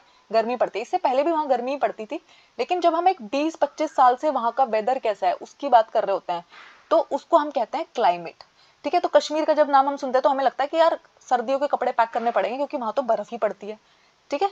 तो वेदर और क्लाइमेट में ये डिफरेंस होता है। वेदर का मतलब होता है आप डे टू डे चेंजेस की जब बात कर रहे हैं, क्लाइमेट का मतलब होता है जब आप एक लॉन्ग ड्यूरेशन से वहां कैसा मौसम रहता है उसकी बात कर रहे हैं, ठीक है। तो अब कैसे कैसे और कितने सीजन है हमारे यहाँ पे? तो आपको पता है हमारे यहाँ मेन 4 सीजन है, विंटर, सर्दियां जो अभी आने वाली है, ठीक है। तो दिसंबर से लेकर फरवरी का जो सीजन होता है वो क्या होता है? सर्दियों का सीजन होता है, मतलब है ना सर्दी आ रही होती है। उसके बाद है ना समर क्या होता है, मार्च से मई, जब बहुत गर्मी पड़ रही होगी उसको हम क्या बुलाते हैं, समर सीजन बुलाते हैं। फिर है ना आपको पता है जून टू सितंबर है ना बहुत बारिश हो रही है, तो इस सीजन को हम क्या बुलाते हैं, रेनी सीजन बुलाते हैं। और जो हमारा फोर्थ सीजन है वो है ऑटम, जो अक्टूबर से नवंबर के बीच में होता है। ना बहुत ज्यादा गर्मी पड़ रही होगी, ना बहुत ज्यादा सर्दी पड़ रही होगी, ना बहुत ज्यादा बारिश हो रही होगी इस सीजन में। उसके बाद आता है कोल्ड वेदर, और जिसको हम सर्दियां भी बुलाते हैं, ठीक है। तो इसमें क्या हो रहा होता है, सन की जो रेज है वो है ना डायरेक्टली फॉल नहीं कर रही होती, तो इसकी वजह से क्या होता है, टेम्परेचर है ना नॉर्दर्न इंडिया में बहुत ही लो रहता है, बहुत ही ज्यादा ठंड पड़ रही होती है इस वजह से। अब जब गर्मी आ जाती है तो क्या होता है, अब सन की रेज जो है वो डायरेक्टली फॉल कर रही होगी, इसकी वजह से क्या होगा, टेम्परेचर बहुत हाई रहता है और बहुत गर्म और सूखी हवाएं चलती है, जिनको हम क्या बुलाते हैं, लू। आपने अगर आप नॉर्दर्न इंडिया में रहते हो ना तो आपको पता होगा ना, अगर आप मई जून में बाहर जा रहे हैं, जून जुलाई में बाहर जा रहे हैं, तो आपके घर वाले आपको बोलते हैं लू लग जाएगी। तो लू है ना एक टाइप की विंड है जो आपकी तबियत खराब करने तक की पावर रखती है। क्यों? क्योंकि वो बहुत ही ड्राई विंड है। उसके बाद आता है साउथ वेस्ट मानसून सीजन, जिसको हम रेनी सीजन कहते हैं, ठीक है। तो जैसे ही मानसून के सीजन की शुरुआत होती है तो ये सीजन आ जाता है, ठीक है। तो अरेबियन सी से जो हवा चलती है, ठीक है, और बे ऑफ बंगाल की तरफ आके जब वो बारिश करवा देती है अपने साथ, वो हवा क्या लगती है, बहुत सारा मॉइस्चर लेके आती है, बारिश होनी शुरू हो जाती है। और इसी सीजन के साथ हम क्या कहते हैं, रेनी सीजन। तो आपको पता है सबसे पहले ना केरला रीजन में आता है ये, है ना, आपको पता है ना मानसून सबसे पहले केरला रीजन में होता है, बाकी पार्ट में जाते जाते उसे 1 मंथ लग जाता है। उसके बाद आता है सीजन ऑफ रिट्रीटिंग मानसून और ऑटम। तो इस सीजन में क्या हो रहा है, यानी कि हल्की हल्की बारिश हो रही होगी, ठीक है। स्पेशली तमिलनाडु और आंध्र प्रदेश का जो रीजन होगा ना, वहां पे बारिश हो रही होती है इस टाइम। अब देखो मैंने आपको बताया था कि क्लाइमेट क्या होता है, मैंने आपको पहले एक्सप्लेन किया ना, जब हम एवरेज वेदर कंडीशन की बात कर रहे होते हैं, बहुत लंबे ड्यूरेशन की बात कर रहे होते हैं, आज से 20-25 साल से किसी जगह का वेदर कैसा है, जब हम उसकी बात कर रहे हैं तो यानी कि हम क्लाइमेट की बात कर रहे हैं। और डे टू डे दिल्ली में आज बारिश हो रही है, गर्मी हो रही है, धूप निकली हुई है, जब हम ये बातें कर रहे हैं तो इसका मतलब हम किसकी बात कर रहे हैं, वेदर की बात कर रहे हैं, ठीक है। तो इंडिया का जो मोस्टली क्लाइमेट है उसको हम है ना मानसून में टाइप में गिनते हैं, ठीक है। और मॉनसून का मतलब क्या है, तो मॉनसून जो वर्ड है ये एक अरेबिक वर्ड है जो मौसम से आया है, जिसका मतलब होता है सीजन, ठीक है। उसके बाद जो होता है, अब किसी किसी जगह का जो क्लाइमेट है वो किस बातों पे डिपेंड करता है, तो वो जगह कहाँ पे है, लोकेशन कहाँ पे। अगर आप साउथ पोल की बात कर रहे हो तो वहां पे बहुत ज्यादा बर्फ पड़ रही होगी ना, ठीक है, तो वहां की लोकेशन क्या है, एल्टीट्यूड क्या है, वो कितनी हाइट पे, ठीक है, सी से वो कितना दूर है, ठीक है। तो इसके बेसिस पे जब आप बात कर रहे होते हैं, ठीक है, वहां के इन्वायरमेंट कैसा हो। तो आपको पता है राजस्थान में, अब वहां पर क्या है, वहां पे पेड़ बहुत कम है, तो ऑब्वियसली सी बात है ना, कहीं पे पेड़ बहुत कम है तो वहां पे बारिश बहुत कम होगी, ठीक है। अब जैसे आप कुछ ऐसे रीजन्स को देखोगे जो पूरा नॉर्थ ईस्ट बेल्ट है, वहां पे है ना बहुत ज्यादा जंगल है, ठीक है। तो वहां पे क्या होता है, बहुत ज्यादा बारिश हो रही होती है। क्यों? क्योंकि जो पेड़ होते हैं वो क्या होता है, बहुत ज्यादा ट्रांसपिरेशन के थ्रू वाटर लॉस करते हैं, ठीक है, हवा चल रही होती है, तो इसकी वजह से ना वहाँ पे बहुत फ्रीक्वेंटली बारिश आती रहती है। तो बहुत सारी चीजों पे डिपेंड करता है ना, कितनी पहाड़ी पर है। अब जैसे मेघालय का मौसिनराम जो जगह है, वहां पे क्या होता है, वर्ल्ड की हाईएस्ट रेनफॉल, यानी कि दुनिया की सबसे ज्यादा बारिश कहाँ पे पड़ती है, मौसिनराम मेघालय में। तो आपको है ना याद होना चाहिए, आपको पता है बहुत ज्यादा बार एग्जाम में पूछा जाता है, जब आप स्कूल में होंगे 6th क्लास में आपसे तब भी ये क्वेश्चन पूछा गया होगा, अभी भी पूछा जाता है कि वर्ल्ड की हाईएस्ट बारिश कहाँ पर होती है, तो मौसिनराम जो मेघालय में लाई करता है। लेकिन जैसलमेर राजस्थान में ऐसे ऐसे एरिया है जहाँ पूरे पूरे साल बारिश नहीं आती है। अब बात हो रही है नेचुरल वेजिटेशन की, ठीक है। तो नेचुरल वेजिटेशन का मतलब होता है ऐसे पेड़ पौधे जो नेचर ने हमें दिए हैं, ठीक है, नेचर ने, हमने उनको नहीं उगाया था, नेचर ने हमें दिया है उनको, ठीक है। तो उनको हम नेचुरल वेजिटेशन कहते हैं। जैसे आपके घर पे है ना, आपने गार्डन लगा रखा है, आपने प्लांट्स लगा रखा है, तो वो नेचुरल वेजिटेशन नहीं है ना, नेचर ने जरूर प्लांट्स को बना रखा है लेकिन वो तो आपने लगाए हैं, ठीक है। तो फॉरेस्ट अब हमारे लिए जरूरी क्यों है, तो अगर हम है ना नेचुरल वेजिटेशन में आते कौन कौन है, ग्रासेस यानी कि घास, शर्ब्स यानी कि जो बहुत बड़े पेड़ भी नहीं होते, बहुत छोटे पेड़ भी नहीं होते, जिनकी मिडिल हाइट होती है, उनको हम श्रब्स बुलाते हैं। और ट्रीज जो बहुत बड़े बड़े पेड़ होते हैं, ठीक है, ये सब नेचुरल वेजिटेशन का पार्ट होता है, ठीक है। ह्यूमन बींग्स की मदद के बिना ये लोग उग जाते हैं। उसके बाद है ना फॉरेस्ट हमारे लिए जरूरी क्यों है, ठीक है, ये क्वेश्चन उन्होंने पूछा है।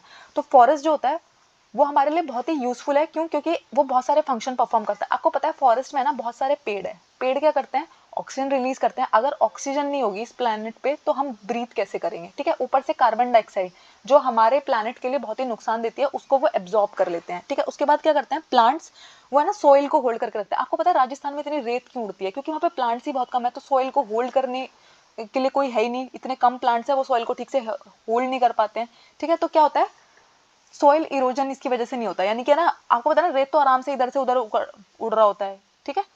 अब उसके बाद वो क्या करते हैं, अगर आपके घर पे फर्नीचर है तो वो लकड़ी से बना होता है। हमें कहाँ से मिलती है लकड़ी, पेड़ों से मिलती है, ठीक है। आपके घर पे अगर चूल्हा जलता है, आपके घर पे है ना वो किसके, हमें वहाँ पे जो लकड़ी आ रही है वो कहाँ से मिलती है, वो भी पेड़ों से मिलती है, ठीक है। अगर आप अपने जानवरों को चराने के लिए घास कहाँ से लेके आते हो, ठीक है, medicinal plants, herbs, lac, honey, gum, ये सारे वो प्रोडक्ट्स हैं जो हमें जंगलों से मिल रहे होते हैं, ठीक है। इसलिए फॉरेस्ट हमारे लिए बहुत नेसेसरी है। रीजंस हमें पता होना चाहिए। सोचो वो ये पॉइंट्स आपको लिख के दे दे और वो पूछे कि फॉरेस्ट इस वजह से जरूरी है कि नहीं, तो आपको पता होना चाहिए ना कि हाँ ये सारी चीजें हमें फॉरेस्ट की वजह से मिलती है।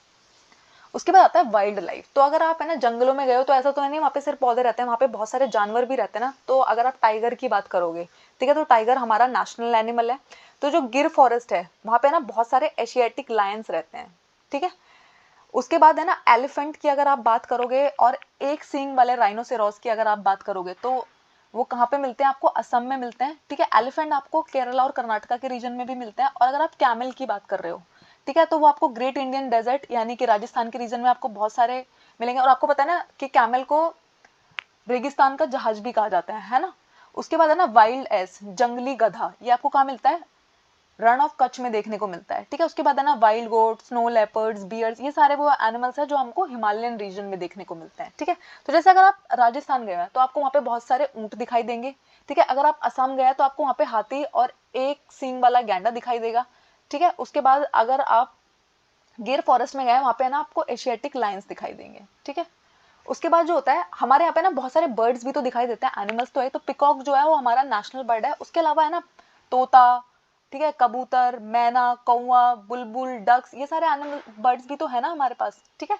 तो उसके अलावा है ना बहुत सारी स्नेक्स की स्पीसीज भी देखने को मिलते हैं। और कोबरा और क्रेट वो स्पीसीज है ना जो बहुत ही आराम से, कोबरा सांप का नाम तो आपने बहुत बार सुना होगा, ठीक है। अब क्या हो रहा है, हम है ना फॉरेस्ट को बहुत ज्यादा नुकसान पहुंचाने लगे हैं। हम क्या करते हैं, घर बनाने के लिए, रोड्स बनाने के लिए जंगलों को साफ करते जा रहे हैं, कट करते जा रहे हैं। उसकी वजह से क्या होता है, उसके अलावा लोग क्या करते हैं, शिकार करते हैं, हंटिंग करते हैं। उसकी वजह से ना वाइल्ड लाइफ जो है वो बहुत ज्यादा डिस्ट्रॉय हो रही है, ठीक है। बहुत सारी स्पीसीज तो एक्सटिंक्ट हो गई है, खत्म हो गई है, और बहुत सारी स्पीसीज ऐसी सिचुएशन में है कि वो भी खत्म हो जाएगी, ठीक है। तो उनको प्रोटेक्ट करने के लिए हम क्या करते हैं, गवर्नमेंट आजकल क्या बनाती है, नेशनल पार्क बनाती है, सेंचुरीज बनाती है, बायोस्फीयर रिजर्व बनाती है। ये वो वाले रीजन्स होते हैं जहाँ पे ना आप एनिमल्स को हंट नहीं कर सकते, प्लांट्स को कट नहीं कर सकते, ठीक है। और इनके कंजर्वेशन पे बहुत ध्यान दिया जाता है, ठीक है।